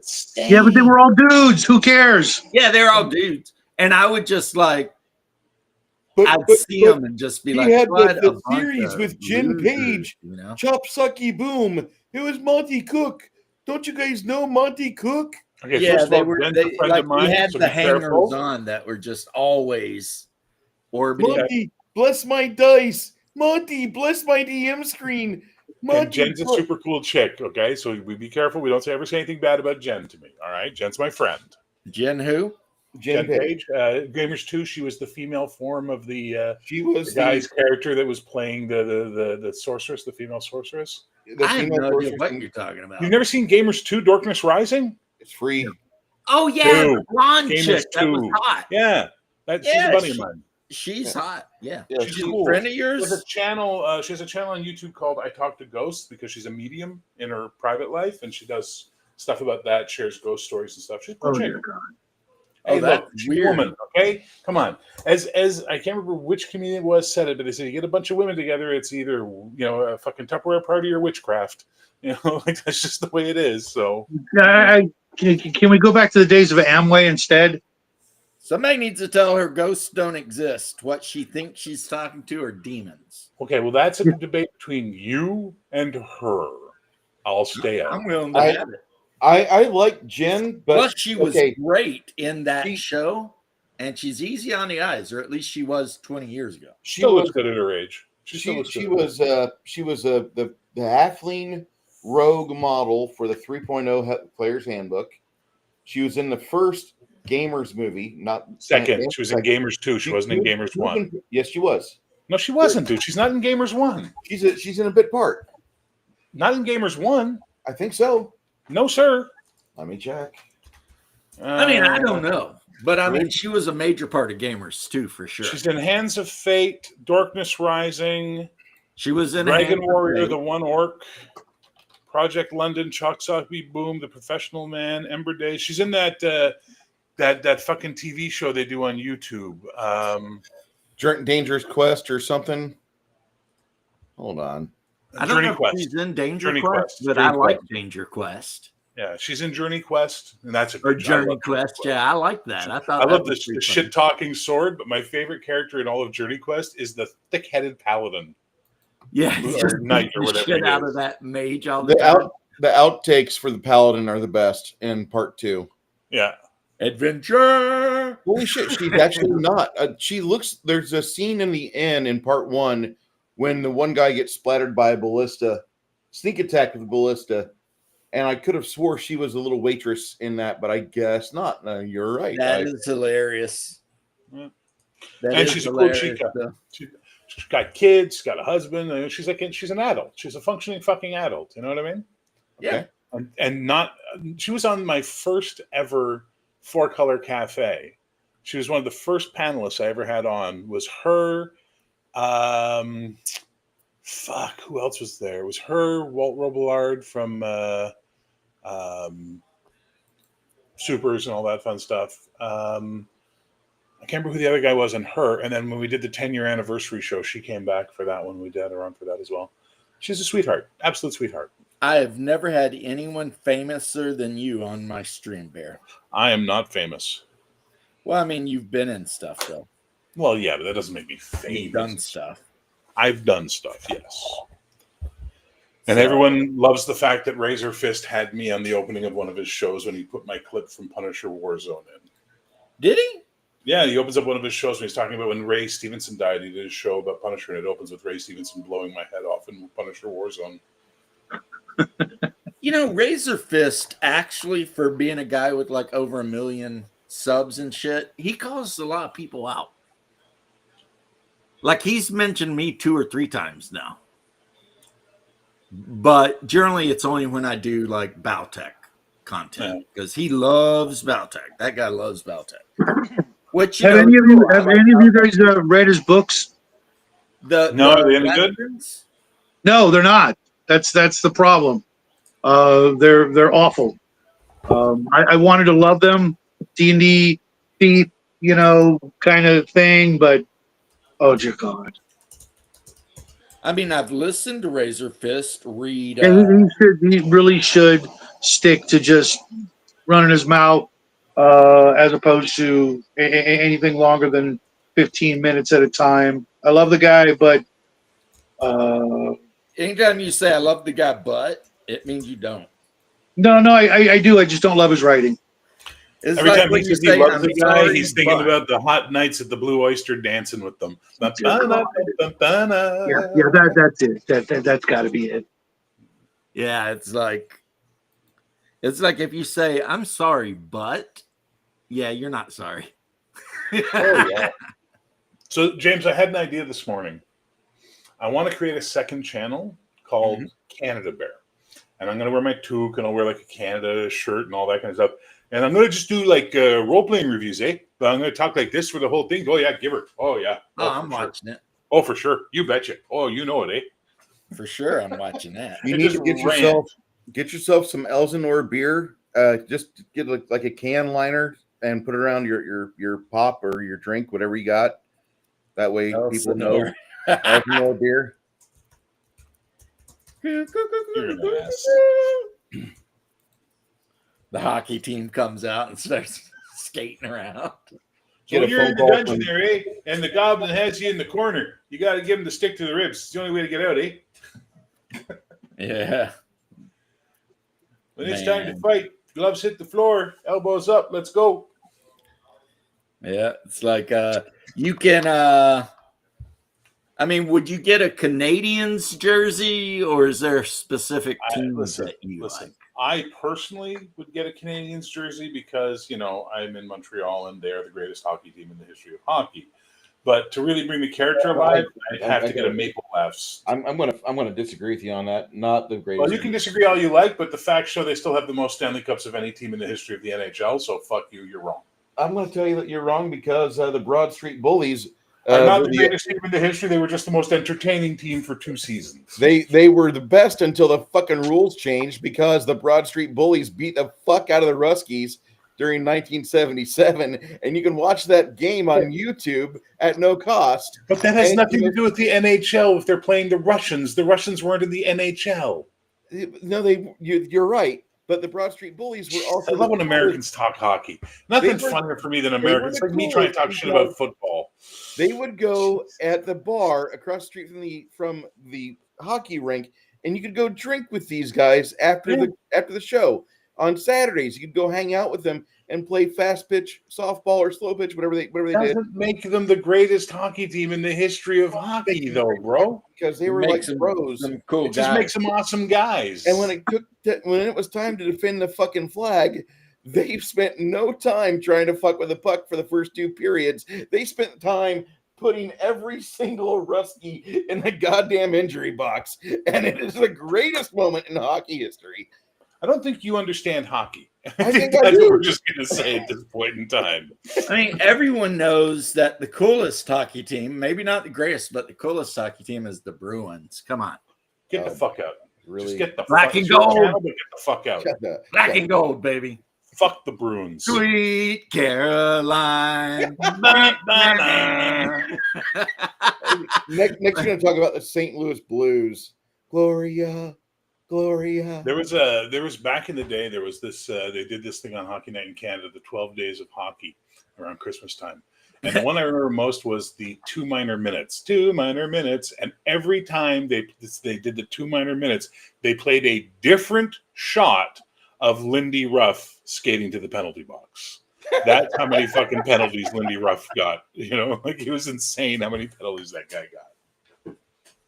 Yeah. I'm not threatened by it either, but they're good at hockey, Shark. They really are.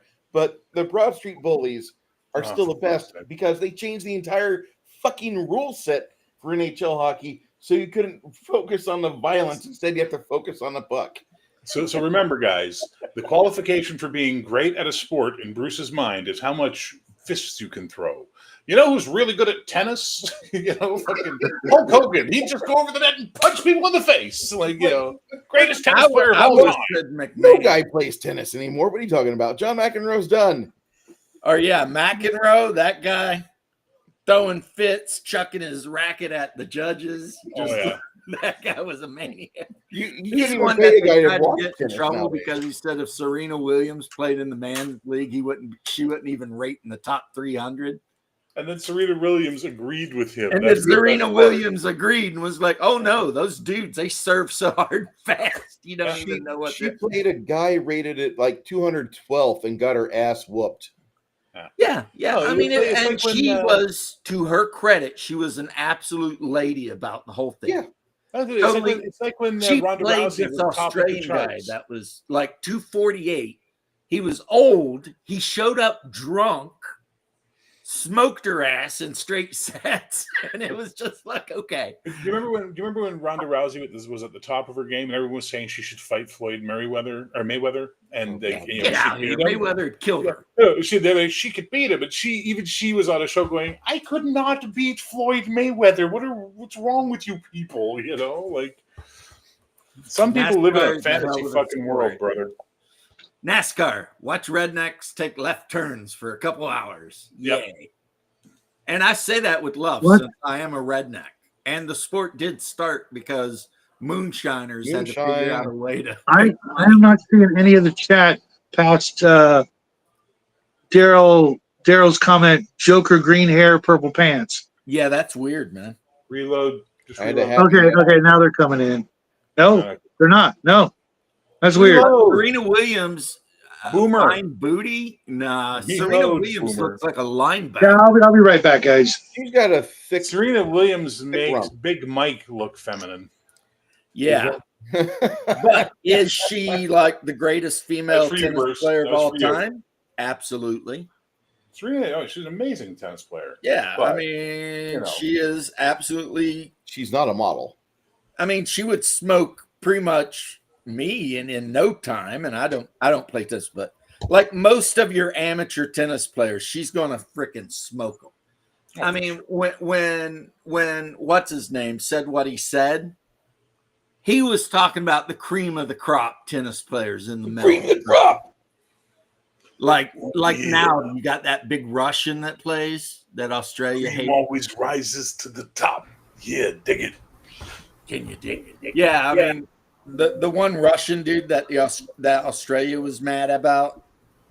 But you know what you're missing out on right now, James? What's that? Shark just confirmed to us that he likes a big woman that can handle him. Well, he is a Devil Marine. dog. Yeah.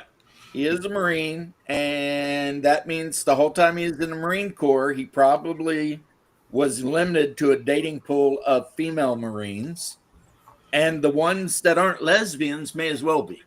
So there you go. May as well be. I So I don't- yeah, sharks used to eating crayons and getting thrown around by a big bulldog in a Marine uniform. Which me, I'm 100% okay with that. on a Tuesday night, I got nothing better to do. Yeah, whatever you like. Semper Fi, brother. More You do fucking you. power to you, brother. Wow. I mean, every time I've met Marines, they exist for just like either killing people, blowing shit up, or getting things pregnant, and that's it. Right. Yeah, that's pretty much Marines. They kill things and knock things up. That's kind of what they do. Well, they got to keep the balance. You're right. It's like, all right. I mean, I think Serena Williams is an attractive woman, but like, there's a certain specific type that she would be best with. I don't want to see her with Rick Moranis. That would be the funniest porn you ever I saw in do. your life. I kind of want to see that. That would be like Cleveland. Ow, ow, ow, ow. When's it going to be my turn? Bye, snoo.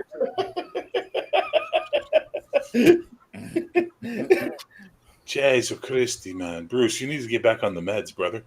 Why? It's so much more fun like this. Yeah, I don't know why poor old Rick Moranis, who's never Yeah, done what did Rick anything Moranis but ever do to wine, you?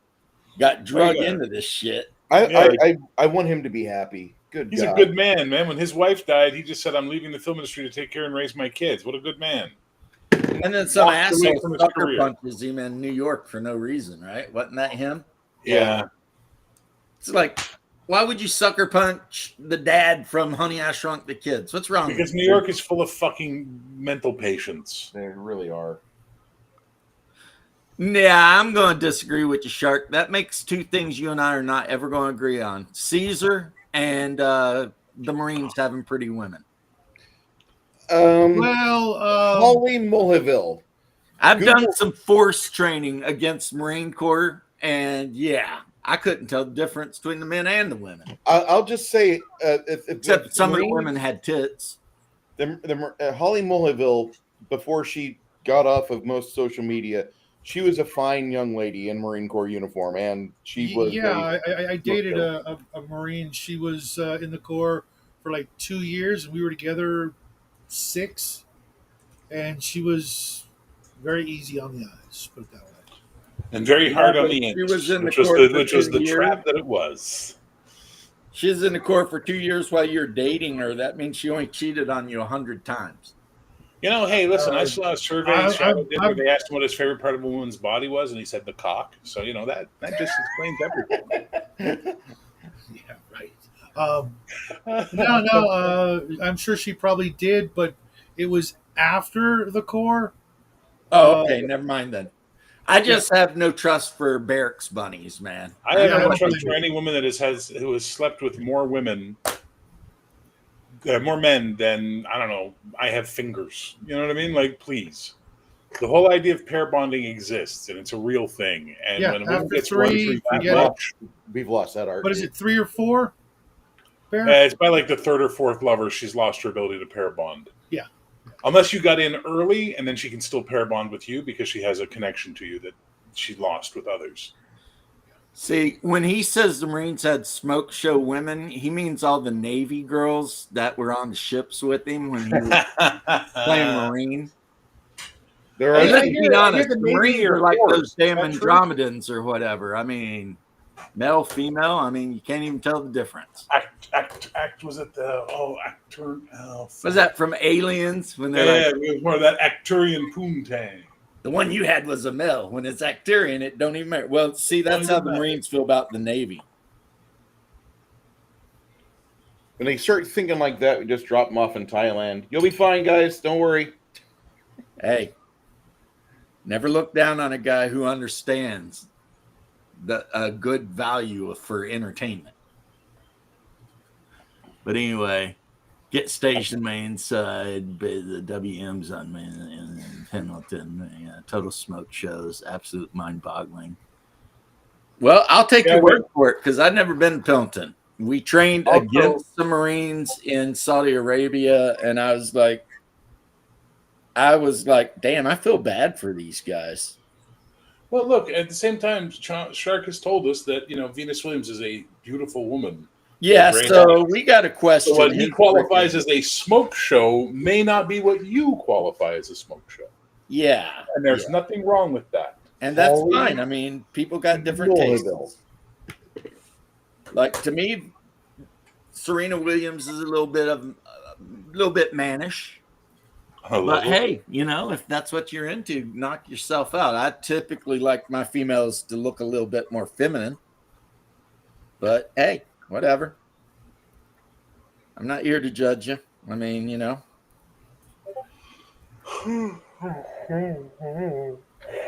See, the Army, we had some pretty girls in the Army, but they all did the same exact thing. As soon as they got a basic and AIT and got to their main unit, the very first thing they did was get ran through by a few black dudes right away, if they were white girls.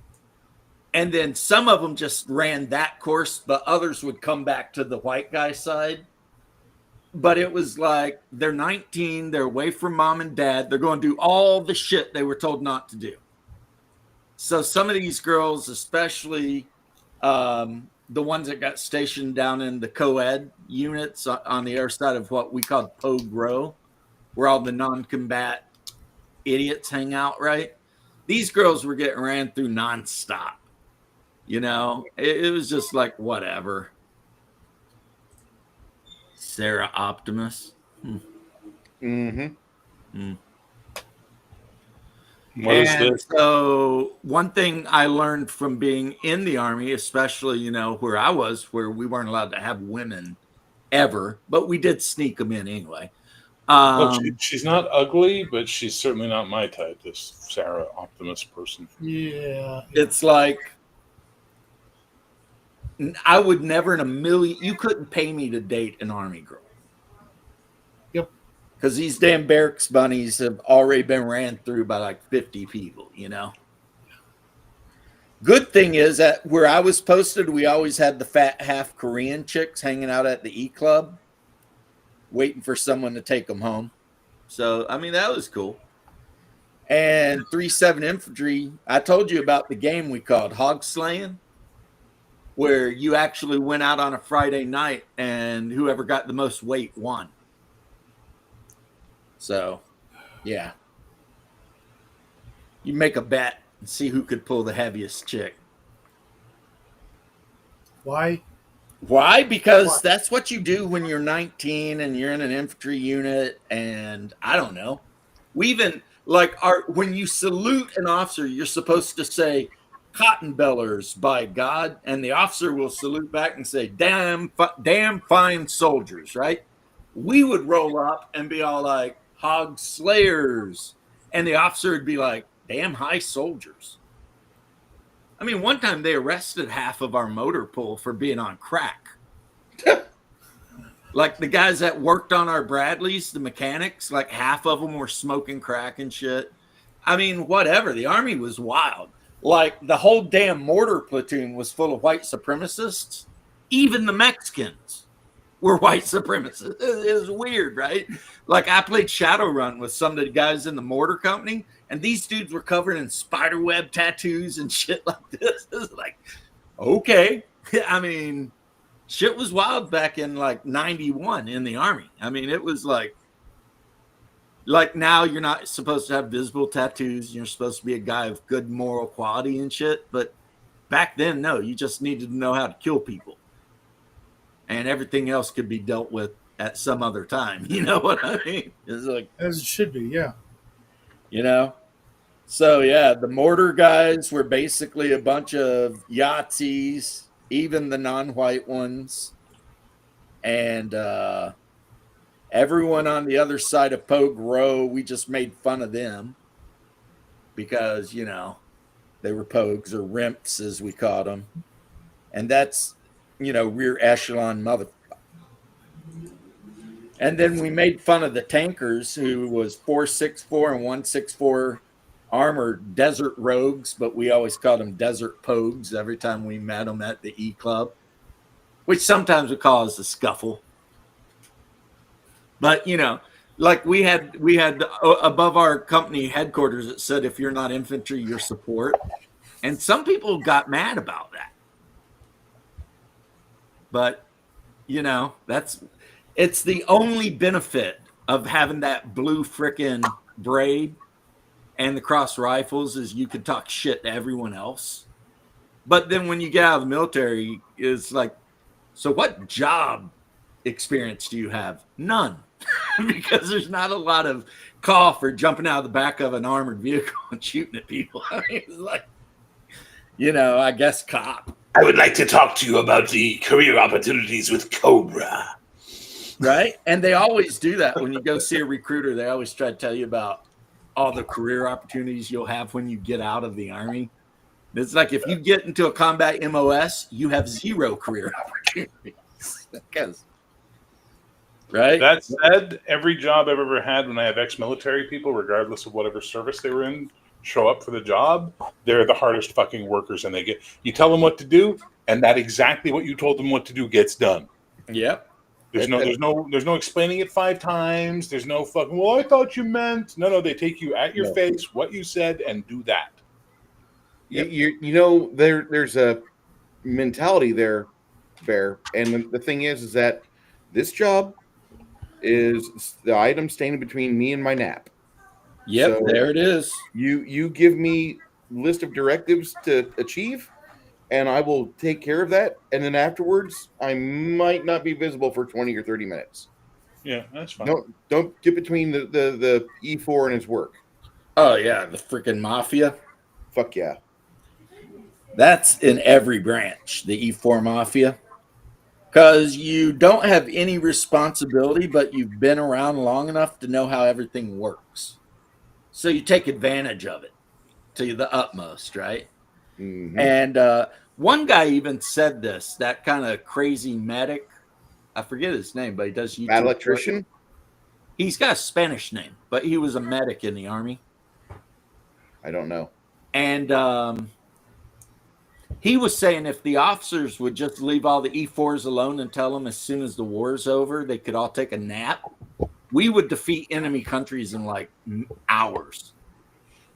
I mean, there'd be a lot of war crimes because all those specialists are like, oh, all I got to do is conquer this country and I can get a nap. They're like, fuck this, man.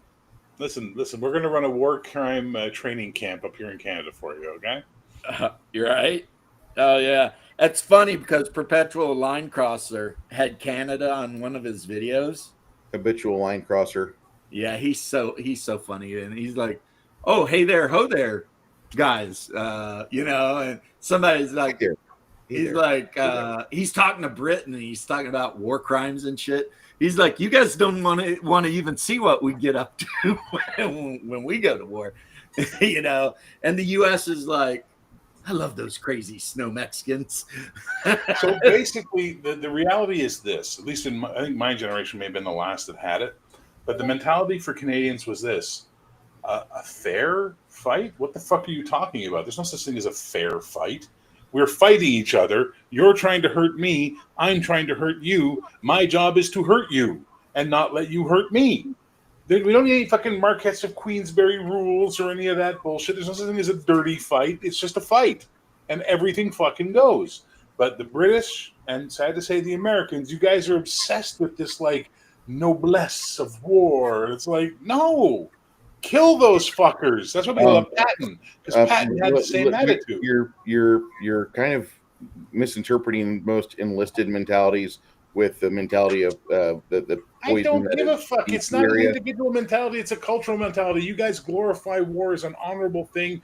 The men being like warriors are warriors. You guys are stuck mentally on the subject of war as a culture in like the fucking 13th century or something. It's insane. We do love our wars. You do. We're in Canada. We're like, fuck, we got to go do this. All right, how fast can we get this shit over so we can go home? Yeah, let's get this shit knocked out, right? Hey there, oh there. Right? I still love that we used to show up at the naval games in the Caribbean every year with our 4 ships and our couple of supply boats and all that. And everybody, England, the Americans, everybody in NATO would be laughing. Oh, the Canadians are here. And then we'd win the war games. And they'd be like, the fuck is wrong with these Canadians? That's not the war game I played in. Well, maybe not the one you did, but we won a whole bunch of them.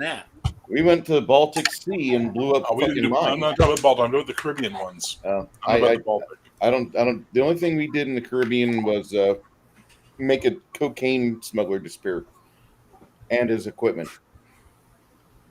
All I'm saying is that pound for pound, at one point in time in the 20th century, not so much the 21st century, the Canadian soldier was the best fucking soldier in the world because we didn't have any equipment, so we had to be good at what we did. Well, that's still pretty much true. Oh no, our fucking army's gone to shit now. You still don't have any equipment. No, we don't have any equipment, and we don't have any men. But the good thing is that I guess Canada made a deal to buy a bunch of shit from us. So you guys are getting ready to get some high-tech shit up there. We're always buying shit from you. And it's always a scandal. It's always a scandal, and it always winds up in Parliament being yelled about. Oh my God, it never ends in this fucking No, we're like, hey, Canada, have some F-35s, bro. And the fucking F-35 guys are fucking just doing a dance around a fucking snow Mexican hat right now. It's called it's like, this is like our second best fighter plane. You can have and we're still paying off the CF-18s, okay? And because we don't sew anyone our F-22s. Nobody. And that's really weird. I would love to see that little boy perform. Yep. They don't let him out of the barn. No. They built that thing like 15 years ago. They don't even let him out of the barn. It's so high tech that it's just like people are just like. Made in 87. And I remember the 1987 tech. It was an Amiga 2000 and the Atari ST. For those that don't understand what I said there, it's the precursor to the fucking Super NES. But yeah, but the thing is that the 35 or whatever, Marines use them because they're VTOL. The Air Force uses them. Pretty much everyone uses them, and we sell them to all of our allies. We don't sell the VTOL ones overseas, though. We just recently, and I'm not trying to be that actually guy. Did we actually start making that? A ton of them to Japan. We brought back the VTOL for sales? Japan. Because Japan converted one of their bigger destroyers to a flat top, which is something Japan has not had a flat top since, the 40s when we turned them all into coral reefs. Mm-hmm. Yeah, well, they got one now, and they're doing a lot of combined training with the U.S., and like their computer systems and our computer systems are perfectly built to work together. So we gave them the VTOL because their carrier's small compared to one of ours, but it can carry a shit ton of VTOL F-34s or 35s. On behalf of Canadians, what is a carrier? You don't need them though. You got to. You really don't. What is a carrier? Please explain this to my frozen Mexican snow Mexican ass. You'll be fine. Don't worry. No one in the world would dream of invading Canada. Dude, I saw a video that had the list of foot in Canada. It's game on for us. The only people we need to worry about are you. Like, you understand? I've been saying this for years. Well, Canada should just mate, disband our army, do a fucking reserve, and whatever money we would have spent on the army, just give to you guys as lunch money. Just like, here we go, thanks, America. You know, because fuck it. I No would one's going to invade us but you. You're the only ones that will invade we're not us. going to invade you. We're just Although going the day to will come. apparently try to buy you. I could see us invading Canada. I hate to say that. I John can't Stewart see it still in a had the best million line years. ever. Well, the thing is that I could see if the states fall, if we get hit by EMP, you would suffer some of that too.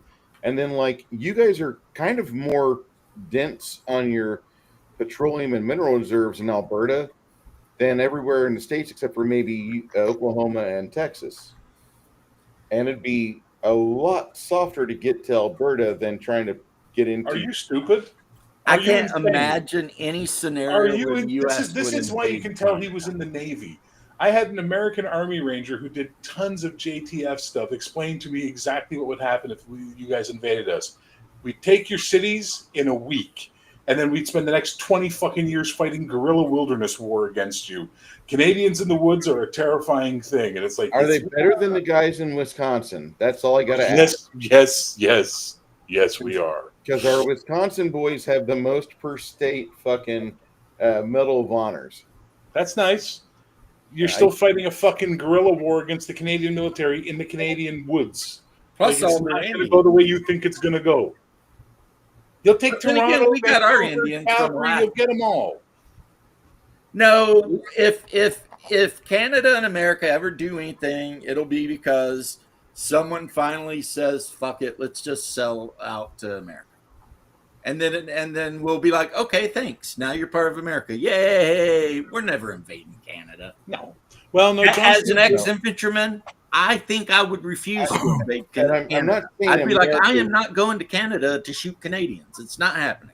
I'm not saying that America would invade Canada. I'm saying if America got hit by EMP, Yeah, And- but that's like some post-apocalyptic shit. And at that point, all the rules go out the window. Yeah. I mean, it's like, yeah, it's Mad Max shit. At that point, I mean, we'll be invading each other's states at that point, let alone Canada. hold on, let me move out of San Antonio. This is going to get crazy over here. Yeah, shit's You're going to get wild. be arriba la raza within 24 hours. See, I'll be fine, though, because I'll be on a mountainside in eastern Kentucky, surrounded by relatives and friends. So, Bruce will be driving his truck down the fucking road with a speaker system going, Viva el Presidente! yeah, Texas will Commandeering trucks. You Texas will be in the Mexico middle of a so civil fucking war fast. between, I'm one of the few people in the area apparently that can drive a stick shift, so I'm not going to have a hard time finding a vehicle. that is so wild. When I I bought, saw a really good video by this guy who explained something all Americans need. He's like, one, they need to know how to drive a stick shift. Two, they need a 4x4 that was made before computers went in cars. Three, they need a map of all the power lines in their area because every fucking power line has a dirt road. So while everybody else is trying to use the highways and getting tied up, you fucking wheel it over to those power lines and just follow the power lines and you'll get Yep. to where you need to fucking go. yeah, that. Remember, I That's told right. you how we went hunting.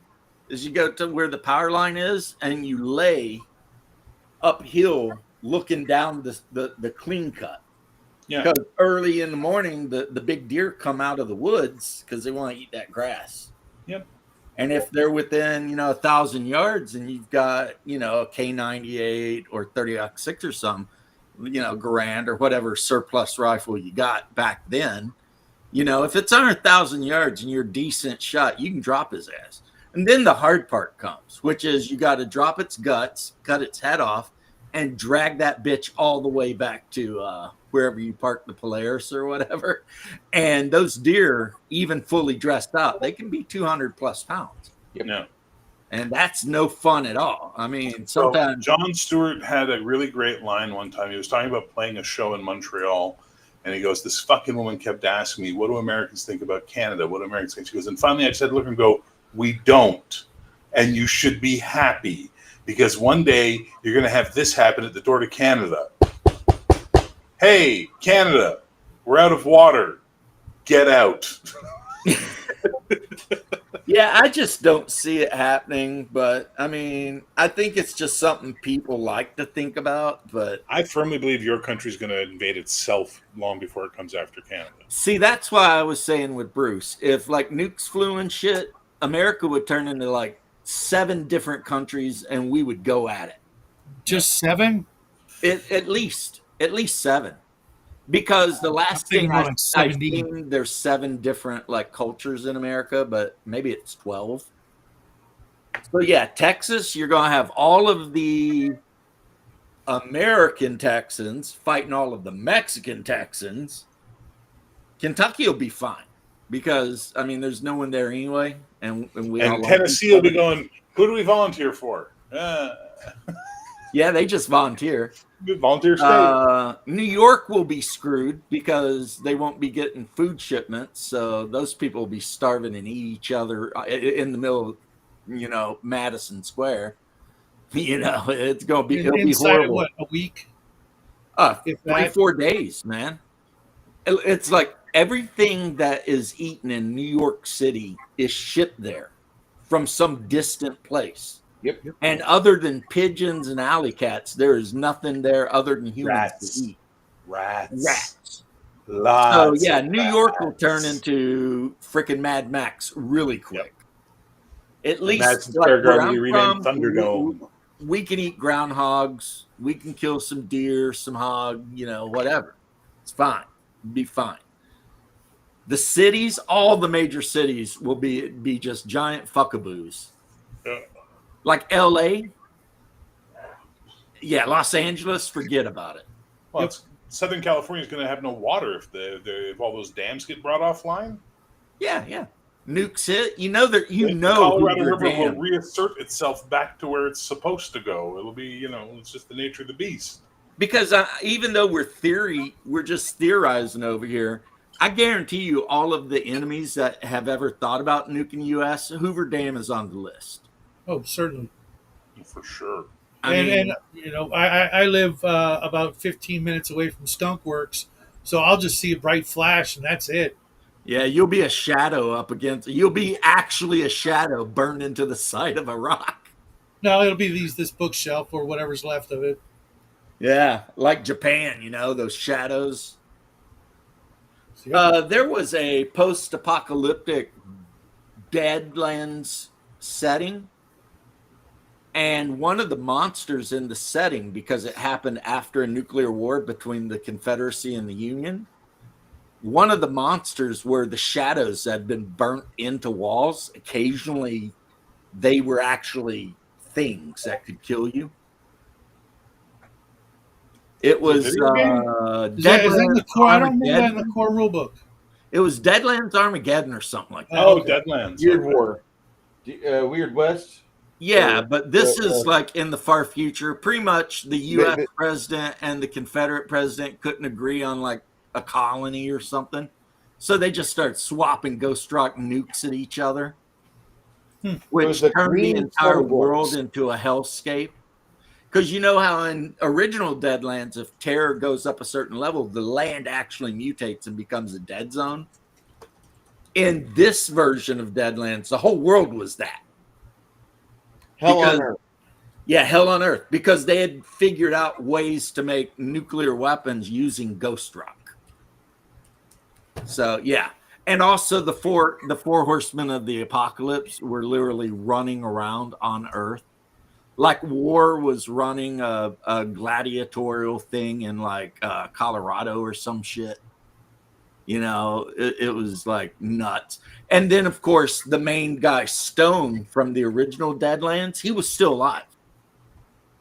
Yeah, he had a Harrowed inside him, didn't he? Yeah, Stone was a revenant, and his whole deal is if your players ever get their virtue score up to a certain point or some shit, he shows up and kills you.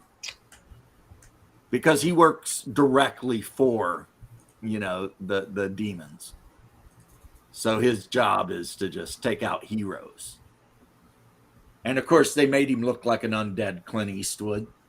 Kind of cool, really, but, Our people love each other. Canada and Mexico, both, they're like, yeah, except I'll tell you what, the Mexican government's happy about it but recently the U.S. Navy, I guess they tracked a cartel place, and some Navy ship launched some shit off the coast and leveled it in Mexico.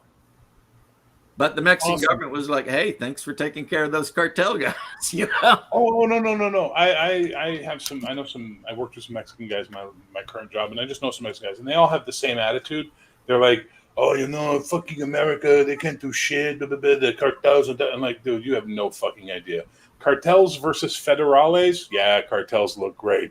Cartels versus Marine Force Recon, not It's a working little out so good different, for the yeah. fucking cartels. Yeah, a little different.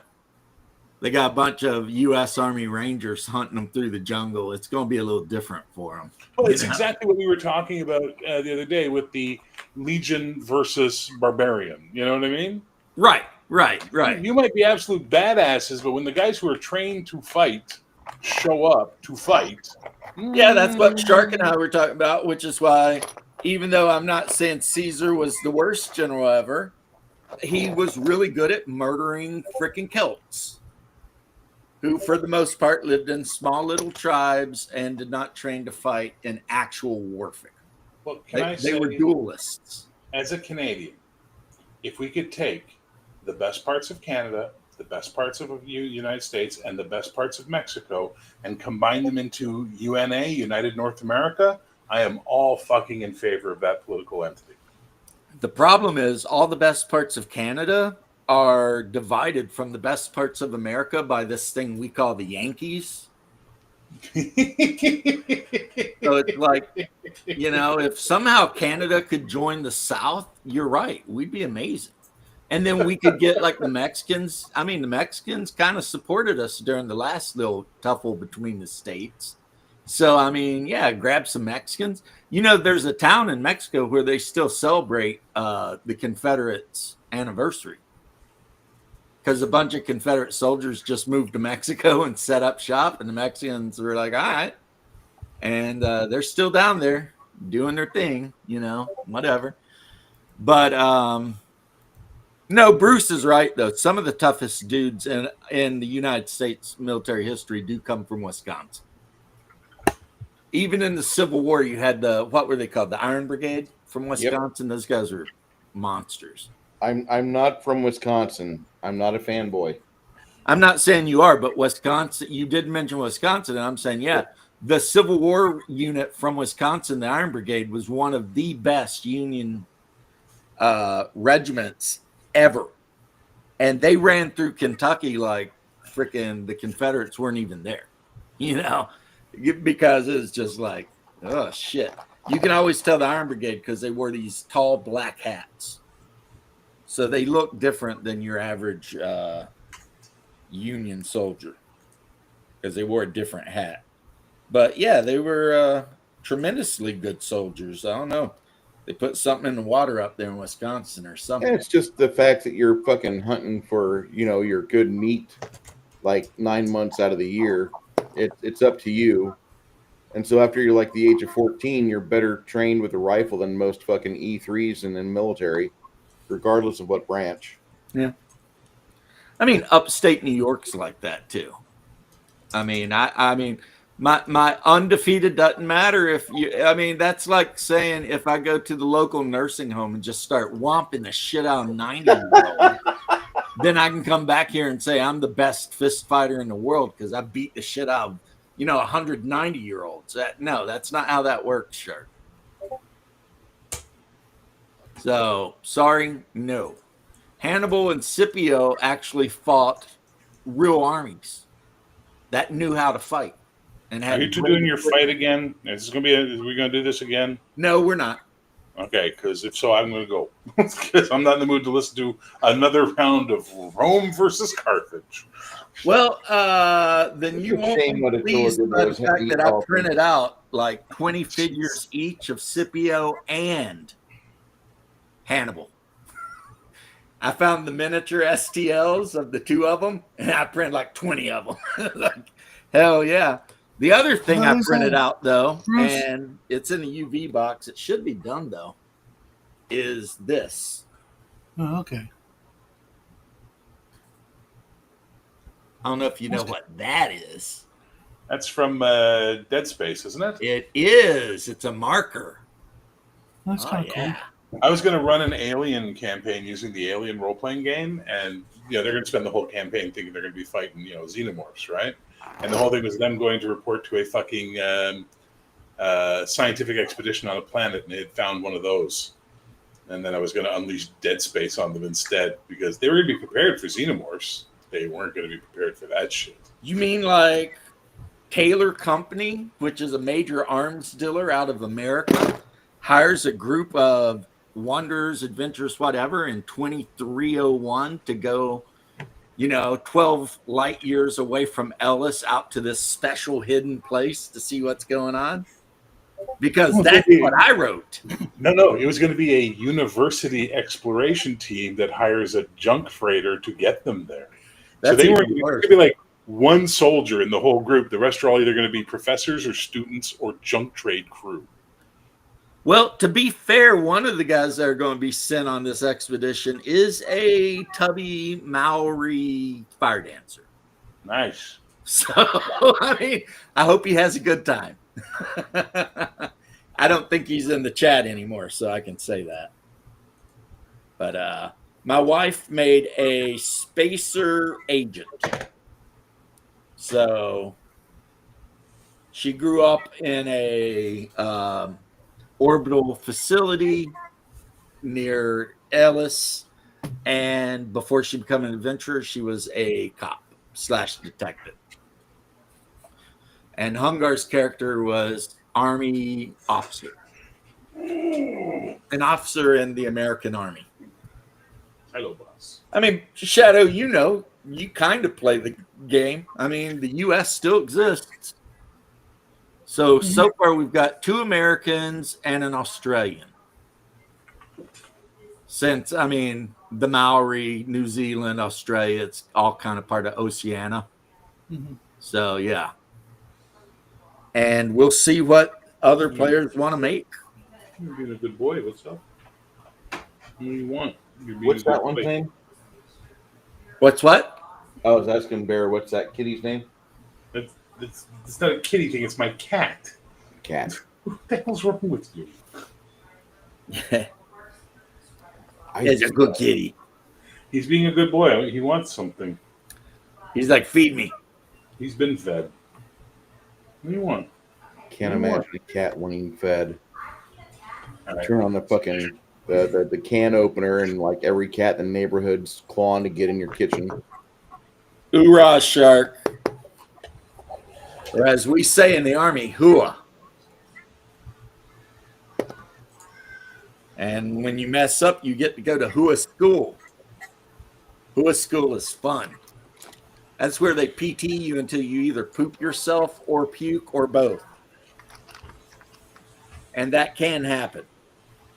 Because if you PT someone really, really hard, their body will build up so much lactic acid that they'll just poop themselves. I need coffee. I'll be right back, boys. All right.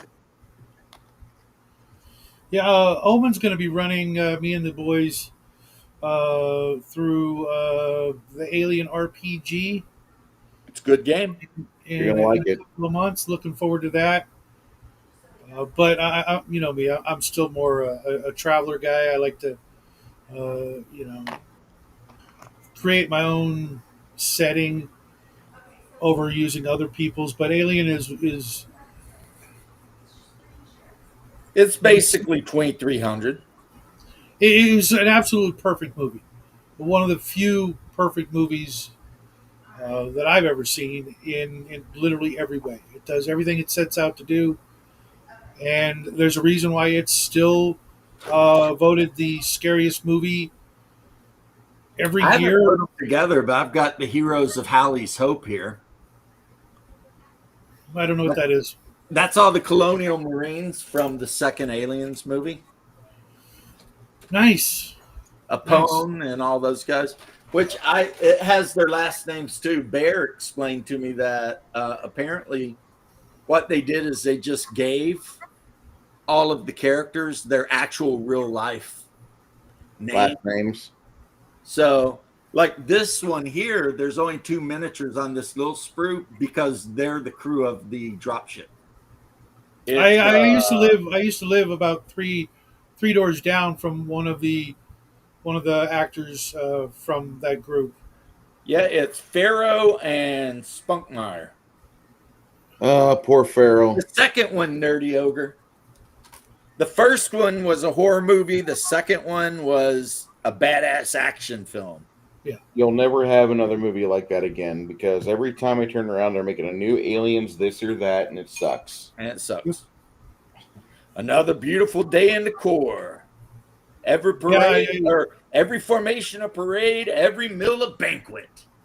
Every paycheck a fortune. Yeah, Apone, he's so awesome.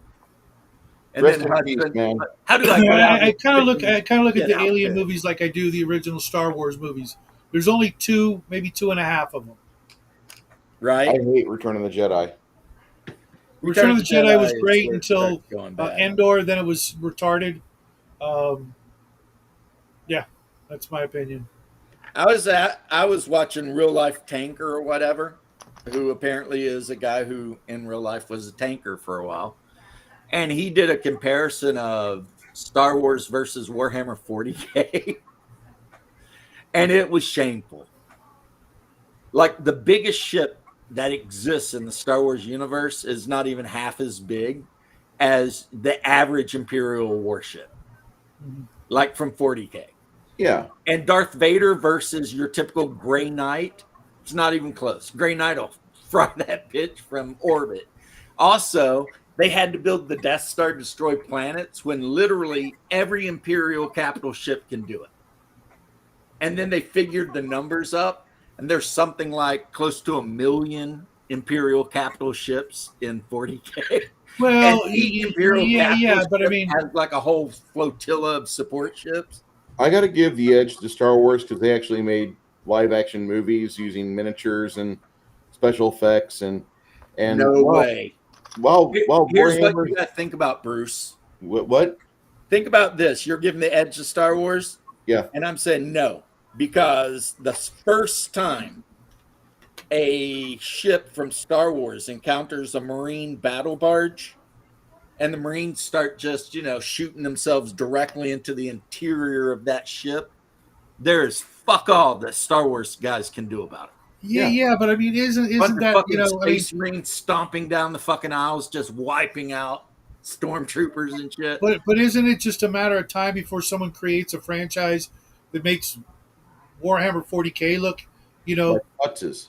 Yeah, I mean, you can't really compare the two when one came after There the is other. no franchise that is more effed up than 40K. It is everything Give you it can think give it of time. cranked up to 11. Give it time.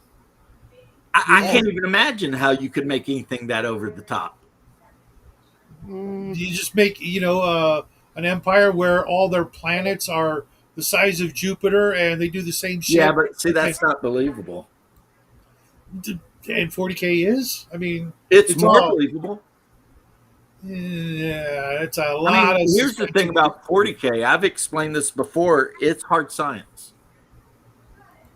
The problem is the people that are telling the story don't know. Like when you hear an Imperial Guardsman in the story talk about starting a Lehman Russ tank, yes, he talks about making sure all of the holy unguents and shit like that are at the right levels. And he says all the prayers to the machine spirit. And he checks the Prometheum to make sure that's good. Then he turns a key and the fucking engine starts. Because it's a diesel-powered tank. Mm-hmm. Now, the driver of the tank has no fucking clue how it works. But the reality is, it's just a tank. Because they've made a religion out of everything technological in 40K. But it doesn't mean the technological shit isn't hard science. See, I got all excited because I could hear you guys talking about Star Wars. And I'm like, ooh, it'll be great. And I get back and you're on fucking 40K. God No, damn I it. watched you guys do a video comparing what would happen if Star Wars went to war with Warhammer 40K. Star And Wars it was one. basically Star Wars would get wiped out in about a year. No way. Yeah. Warhammer 40K has more ships, bigger ships, Bolters, better buddy. ships. Higher tech. Bolters. Huh? They're using bolters. Yes, that is a machine gun that fires a 20 millimeter proximity which ain't gonna do warhead shit against a grenade. deflector shield. Deflector shields don't stop macro cannons.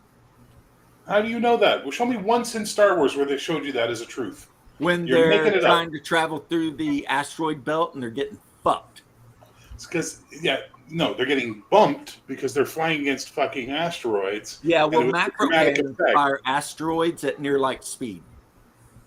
All right, fine. 40K is the greatest thing ever. Whatever. It is. It is Stole the from most open everybody. shit It ever. has not one single fucking original idea in it, but it's the greatest thing ever. It doesn't. You're not going to get me arguing with you over. I'm not anything you arguing. just said. I'm giving. This is what's called when someone gives up, James. They don't want to argue, so they just acquiesce the point to you. Yeah, that is true, though. No 40K fan actually would want to live in the 40K galaxy. It's like, I'll take Star Trek any day of the week. I can hang out on Earth and own a vineyard. Yeah, that's way better than being forced to eat corpse starch and beat to death until, work like a slave 16 hours a day until I just drop dead. Because I like 40K when it was a joke. Remember it when was started as satire. Yeah, it was funny. 100%. It was satire. But the problem is the guys who wrote it, the number of infantrymen that is available to the Imperium of Man is beyond measure. Just the Death Corps Krieg regiments are more men than the entire Imperial Army and Stormtrooper legions Yeah, combined. well, beyond measure. I mean, you just add another zero and you put a name, or Even the 30. Imperium of Man has no idea how many Imperial Guardsmen they have. And this is why 40K makes no sense and is stupid, because they just make up whatever the fuck they want with no concept of the logistics or resources required to do all of this stuff. Hey, I got a Do what they question. want. Any of you guys ever read the Berserker series or the Bolo series? These Is are there written it? Fred Saberhagen? They're old sci-fi, No. 60s, 70s, 80s. Fred Saberhagen. Yeah. I love Fred Saberhagen. His Empire of the East books are so good. I'll take the Tale of Swords. Oh, the sword books, amazing. All So of those them. are good. Yeah. Those are good. But They're those just two go together because it's Empire of the East first, and then like 1,000 years later, it's the sword books.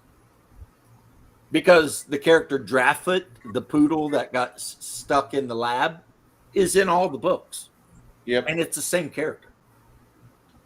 Like in one of the sword books, Draftfoot ends up killing Mars because they get into a big fight.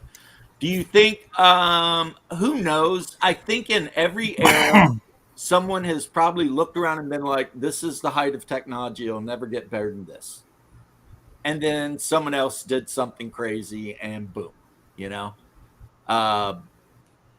I do know way back in those days, they thought that we would go to the moon, but they seem to have thought they would have to build a giant cannon and shoot people at it. I mean, so I mean, we were plotting to go, is just how, and who knew it'd be a bunch of guys in an aluminum foil box powered by a Tandy 1600 calculator that would figure it out, Supply lines for war, I agree, Jose. But Space Marines don't require supply lines. Is Daisy Ridley trying to get in a new movie series? Daisy Ridley. Yeah, the girl that played Rey in the Star Wars sequel movies. never heard of her. Well, she's got some new photos out, and it looks like she's trying to gain relevance again. I did not realize that she had that donk on her. Well, maybe she'll do porn then. I don't know. What movies series are you talking about? Let me just pull up the link, and I'll just throw this to you in private chat. Sure. Daisy Ridley. She put up. Anyway, the only way to play Star Wars is AU. You have to alternate universe. Yeah, I like the expanded universe or pre-2008 shit before they started doing Star Wars Legends, and that's before the Disney stuff. The Yuzon Vong are kind of useless too. Just I do love whatever the you Yuzon want. Vong. What are you talking about? That looks really photoshopped, by the way. Yeah, just do whatever you want. Was my opinion with Bruce. Star Wars. Yeah, from that era. That's Yeah. good. I This just is- the Legacy era. This and Knights of the Old Republic are the only era I would want to actually play in. Give me the Legacy era. I love the Legacy era. Yeah, Luke Skywalker's one son is like a merchant, Yeah, Cade Skywalker is a bounty hunter. just kind of. They use Yuzon Vong tech for various types of tools and stuff. It's very cool. Yeah, I never had any experience with that era. Well, they put up 50 comics, so you can always read those. Yeah, and the Yuuzhan Vong apparently killed like half the population of the So Star Wars. what happened is the Yuzhan Vong and the Old Republic or the New Republic were working together after they placated and defeated the Yuzhan Vong to use their bio engineering to restore planets and create new living spaces. But the Sith kind of went, yeah, fuck that, and infiltrated it and turned them instead into just fucking nightmare genetic bombs. So when they went and they said, okay, we're doing it, and they threw everything online, they just destroyed planets, mutated entire populations, the whole 9 yards. So the Vong and the Republic kind of go quick, and then a new empire comes into existence. Yeah, That's is how- that Darth Crate? Darth Krayt, yeah, Yeah. or Crate, whatever you want to call him. Yeah. I thought he named himself after a crate dragon. He Since did, was yeah, from yeah, Tatooine. exactly. And his sidekick is Darth, what's her name? Darth Talon, the red. Yeah, Twilight, who's all decorated out like Darth fucking Maul. Twilight. George Lucas saw those comics and he fell fucking in love with the character. And if he had done his sequel, she was going to be the protagonist, the antagonist through the whole series. Yep, she was a Twi'lek or Twi'lek, Whatever. but she had painted herself up with the red and black. It was really cool. Yeah. And good comics. They're really good comics. Because you've got like Cade Skywalker, who's like Luke's force ghost is constantly talking to him because he's like abandoned his Jedi training. He's become a bounty hunter and he smokes death sticks to fucking make Luke go away and leave him alone and shit. It's really good. It's a really good series. I played the Old Republic online, and my main character was a Sith Juggernaut. But other than being a big son of a bitch in black armor, I was just a human, though. I didn't play anything special. George As is a matter going of to run fact, this. you know how those games give you an alignment based on the choices I made in the choice tree as I went through leveling my character up. My character was good. I mean, I was a Sith Juggernaut, but I was actually a good guy. Because I was merciful sometimes, and I killed people that needed it, and because if you go by the Sith creed, it isn't fully evil, whereas the Jedi creed is kind of lame. It's called the dark side for a reason, Shadow. It's not the slightly off-center, dim lighting side. It's the dark side. I get it, but I know you'd like to bring gray morality into Star Wars, but Star Wars is a morality universe of black and white. no, it's just what the problem is, Bear. But It's called the dark side by the Jedi, who are obviously evil. except you do not know the power of the dark side. Yes, give in to your anger, and your journey towards the dark side will be complete. So got me fuck there. you, no. You got me. You got me there. But yeah, my Sith character. Yeah, I did a lot of Sithy shit. I mean, I killed people, but overall, I wasn't like cruel or whatever. I just wanted what I wanted. This fully armed and operational battle station. So the game decreed that my character was actually good. I don't hate Star Wars. People think because I love Star Trek, I must hate Star Wars. I don't. I think I you have can like Star both. Wars up on the shelf here somewhere. I love Star Wars. I think Star Wars is great fun. I just don't like a lot of the shit they do. Even the stuff that's all come after Jedi in the media. So the cartoons, Clone Wars, what have you, the prequels, the various Disney Plus series, the movies, the sequel movies, all that. There's really, really good mineable elements you can take out of those, like really neat ideas or cool concepts, and you can put them in. And like I said, do an AU, an alternate universe Star Wars, and you can run a really amazing, interesting fucking campaign there. Like the Dark Strider campaign was a good box set for jumping off. It was okay. It was all right. I wasn't my cup of tea, but I get why people liked it. There, you don't have to use the entire thing, but it's got a lot of good elements in it. Yeah. Oh, yeah. The entire expanded universe has tons of mineable ideas for sure. Tales The from problem the is Outer Rim? that it's all fucking Jedi bullshit, and I fucking hate the Jedi. I What hate is the Jedi. I sad hate is the that Sith, the Force bullshit. Fantasy Flight Star Wars game has amazing writing and lore, And beautiful great art. maps, but it uses that stupid game where you're basically casting runes to try to do anything. It's like I actually hated selling my books because on the one hand, I knew I was never going to play the game, so I'm like, F it, I'm selling these things. On the other hand, though, they were such a pleasure just to read for Star Wars info, No, they were great. They They had were really the maps. great. They talked about the Emperor's secret planet, which is like on some route where you got to dodge like 100 black holes and all this. Here's the problem. Like you said, you're casting runes. So basically, it's like, all right, Shadow, shoot the stormtrooper. What'd you get? Looking at the dice, the 13th warrior is no man of the north. That's all I can tell you from the dice. Right? It's like, well, I've got some of these symbols and a couple of these symbols, but I've got some of the We bad got one. symbols. The day that broke us was one of my players rolled, and he got no successes, one failure, but one of those like special critical successes. And we're like, how the fuck do we narrate that? He failed, but he failed really well. But what? Like, it was just like, for fuck's sake, can you just have numbers and target numbers, please? Good happens. That's why Look at that. I prefer the D6 West End games. You could go with a basic version that came out in '87, or you can go with the one with the wild die that came out after that. It doesn't matter. All you have is you just tally the numbers on the fucking pips, and then You're you right. get plus one or two, and there's your answer. Unless you're live streaming a Star Wars game, that is an awful D6. As much as I love it, is an awful game for live streaming. It's too slow. It's not dynamic. Doesn't play fast enough, right? Those Dungeons and Dragons. But no, 5e plays really well for a live stream. 5e live streams exceptionally well because it's a fast fucking game. Therefore, It can be, yeah.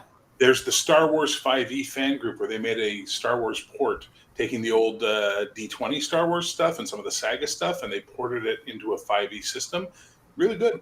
Like, really good. And actually, the Star Wars world fits the 5th edition system so much better than D&D does. I thought the third ed was not a good system up until like 2012, but I thought Star Wars D20 was excellent. So Star Wars D20 Wars was okay. Saga Edition was basically the precursor to 4E. What 4 was supposed to be. So you got Star Wars D20, which is very good. People loved it. You have Star Wars Revised Edition, which is more like the 3.5, and it's not as good. And then you have Star Wars Saga, which is amazing. Yeah. It's a really good game. But you better have a lot of money if you think you're going to lay hands on the Saga Edition. I used to have it. First book. I had the entire fucking set I got for $300 off a buddy who was selling his collection. I had all the fucking books. Yeah, I don't know if $300 would get you that book anymore. Yeah, then we can get you one book now. But I sold it to another friend when I was strapped for cash. I was between jobs and I needed to fucking get food. So I was like, what do you want for my collection that you're willing to give me $400 for? And he showed up and he's like, I'll take that. And I'm like, yeah, all right, that's a fair deal for $400. Yeah. I wish I had never had to do that because those books I'll never be able to replace in my collection. Yeah, yeah. I have the core book, which has a corner chewed up because my puppy chewed the corner up. And I have the Legacy Edition source book. Oh, yeah. But I had that. Shut up. But I tried to find the Knights of the Old Republic book, and everywhere I looked, people wanted like $300+. And that's a long, long time ago. So I don't know if it fluctuated since then. But well, Saga Edition. So just looking at the books they have on Noble Knight, for example. You wanted the Knights of the Old Republic? Yeah. $278. Okay, that's weird because I'm looking at eBay and Wizards of the Coast, right? Yeah. Yeah. Yeah, the core rulebook, $90, $70. For which core rulebook, though? Saga Edition? Yeah. Yeah, that's the Yeah, core but book. the Now look at problem the with Knights of the Old eBay Republic is source book. condition. $70 Sega for a role book playing that's game like edition for the core all book beat from the Noble shit Knight out is of. $131, brother. Yeah, I never buy from Noble Knight if I can avoid it. Me too, but sometimes they're the only place you can get things. They're good. They're literally the most It's a good expensive place sounding on the board market. for how much certain stuff is going for, maybe. The problem is, though, is a lot of people out there use it as when they're doing secondhand sales, they use Noble Knight as their price guide. Kind of like that's- with Magic, how we used to use Scribe. Yep. Scribe Yeah. magazine back in the 90s. They're literally the because most no one knew expensive how much place. a Magic card was worth. So Yeah, if so you the wanted to first trade three Magic cards, you across the open up top your of the card. board for the Saga Edition RPG in Canadian funds is $96.66, $138.09, and $131.17 Canadian. That's not. I mean, that's still expensive, but it's not as horrible as I. Knights of the Old Republic, $293, $412. That's a little Rebellion more Era expensive. Campaign Guide, $111. That's a Clone lot of Wars, loonies. $21. Unknown Regions, $268. Jesus Christ. No, there's another version for $399. See, and the problem is that Fantasy Flight Gaming, like I said, all of their books were absolutely beautiful. They just, for some reason, picked like the stupidest rule set ever. Yep. And I don't know. They did the same thing when they got access to Legend of Five Rings. All of the Fantasy Flight Legend of Five Rings books are beautiful, but they use weird dice with like lotus blossoms and shit on them. And every time you do something, you roll a number of the different dice, and then you have to count up how many different symbols you get. And it's just Dude. like, yeah, this is lame. Legacy Era, $165.71 Canadian. Like, Damn. fuck. Yeah. I still wish I had those books. I love that game. Yeah, it's a good game. And the best thing about it is, in the Saga edition, if somebody wanted to make a Jedi, they could. But if someone else made a bounty hunter and they made them right, they could make a Jedi killer. I mean, the Jedi were not the end-all, be-all of everything. You could play other classes that could, be But anyway, for me, just as ultimately, badass. I would much rather play D6. And if I'm going to stream a Star Wars game, I would much rather use Star Wars 5e, SW5e. Yeah. I mean, Saga's great, but man, it plays rough. well, I mean, because again, it is what it is. It's like, It's the problem. It suffers from the exact disease that third edition suffered from, which is you're always looking for that extra +1. Yep. Always. You're always hunting down that extra +1 on your roll. Yep. And that's not a lot of fun sometimes, especially when you're doing It's a big game. It's a bit gamey. Just a bit. Yeah. So, yeah. This is a preview of what retirement home general population rooms are going to look like in another 10, 15 years, by the way. A bunch of old men with beards sitting around talking shit about Star Wars. I mean, to be fair, though, to Hungar's point, I wouldn't want to live in the Star Wars universe either. Oh, God, no. I mean, you never know when somebody's going to blow your planet up or do some stupid shit. And so, yeah, Star Trek's definitely the universe you want to live in. Nah. I mean, Yeah. if you live on Earth or one of the closer colonies, I mean, you got Made in the Shade, man. No, Shadow won't want to live in the Orion colonies or the Triangle or Deep Space Nine because Shadow doesn't like laws and rules and, safety. I Here's don't the want thing, to I if like you look at them just Picard, I like them just fine. It's just when it's- Picard got his little it's vineyard, just too much emphasis on structure. So post-scarcity society scares you. Is that what you're saying? yeah, Pardon me? I love that when people try to argue that Star Trek is a socialist society, and it's like it's not. It's just when they discovered the ability to transform useless matter to useful matter, then all of a sudden capitalism no longer matters. Yeah. Because anyone can have whatever they want, basically at very little to no cost. And which is why, Picard retires and goes to a vineyard. No one F's with him on his vineyard. He walks around, he's on his vineyard. Who cares? Except his brother. Right, but you get what I'm saying. I mean, it's like, so it's not like Judge Dredd. You don't got like cops showing up every day to curb stomp your nutsack. I mean, you can totally live in the Star Trek universe and never see a cop. And if you really want to have adventure and excitement, join the Merchant Marine, join the fucking Starfleet, become a trader, head out to a colony planet, go become to a the colonist. colonies, fuck around on the colonies. You know, whatever you want to do. Lots of Or if options. you want to sit back on your property on Earth and grow whatever, do All it. right. Shadow, I've got the perfect Star Trek campaign for you that you would love. Your ex-Starfleet who's decided that you're putting together a crew and you're going to go around liberating and freeing Orion slave girls. That's your entire existence. You got a fucking junker ship that your ex-buddy who was a Starfleet engineer is tweaked up for you to make it something to fucking have, but it still looks like shit, so it's got that camouflage of that's junk, don't waste time with it. And you put together a team, including a fucking crazy Klingon warrior played by Hungar, and your whole job is to fuck with the Orion Syndicate over slavery.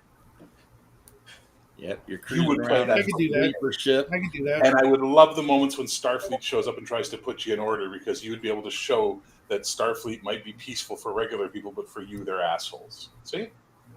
The other thing, though, is this, though. You're trying to free the Orion slaves, right? Yeah. But if you don't know the lore, you're the bad guy. Or if you know the lore, you're the bad guy. Well, if you fucking don't use Enterprise's bullshit about the Orions are actually run by the women and they voluntarily do slave shit, I'm talking TOS, baby. No, TOS. I'm talking Star Wars Continues, where the Star Trek women continues. controlled the men, genetically engineered them to become what they were, and were assholes.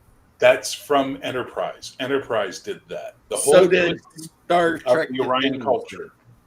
Yeah, the Orion culture originally even was not like that. Because It in was, Star Trek Continues is Lou Ferrigno. well, you never see a green male Orion in the original series. Think about that. Because they were slaves. Well, no, because in the actual original canon, the Greens were animals. They were savages that were conquered by the Orion colonies, by the Orion people, and they put them into fucking slavery because they figured out, hey, these women are fucking, they'll sell like hotcakes, but they're still kind of crazy. They even refer to them in the original series as Orion animal women. You know what I mean? Like, it's a different beast. The problem is Enterprise comes along and undoes all that with the, well, actually, the women secretly run the society and blah, blah, blah, blah.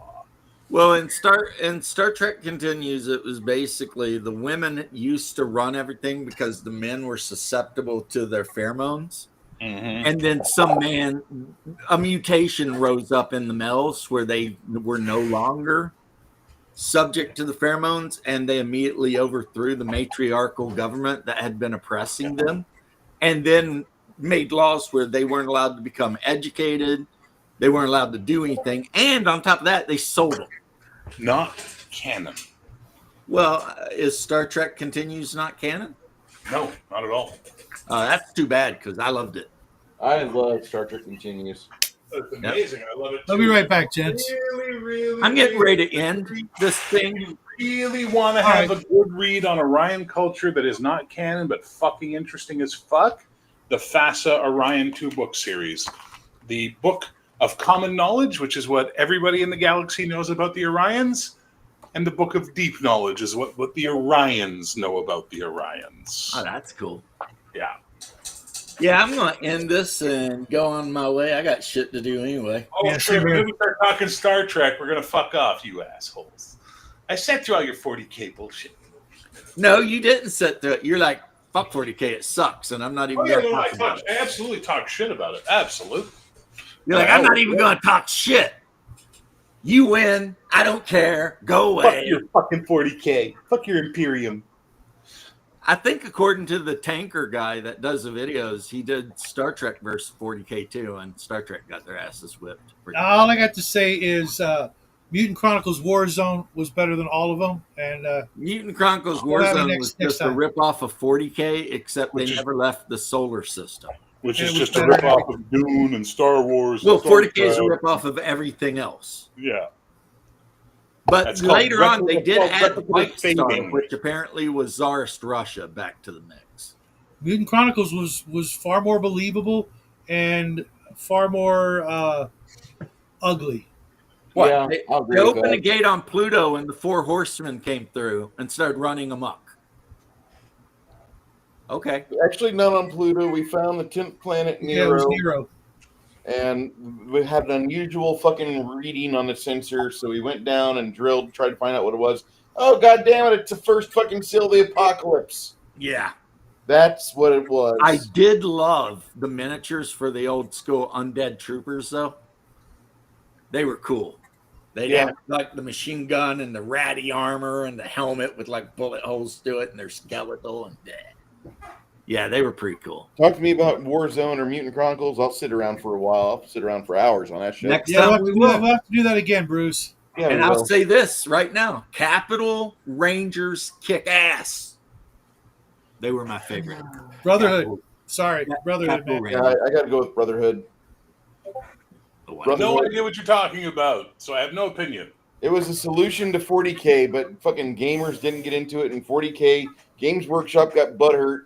So they made this big fucking rule. You can't be using non-GW figs for your 40K and fantasy tournaments. And for some odd reason, that seemed to really hit the bottom line of Heartbreaker miniatures. And before you knew it, the game had its spine broken 3 separate times as they tried to bring it back. Hey, I got the newest version around here somewhere.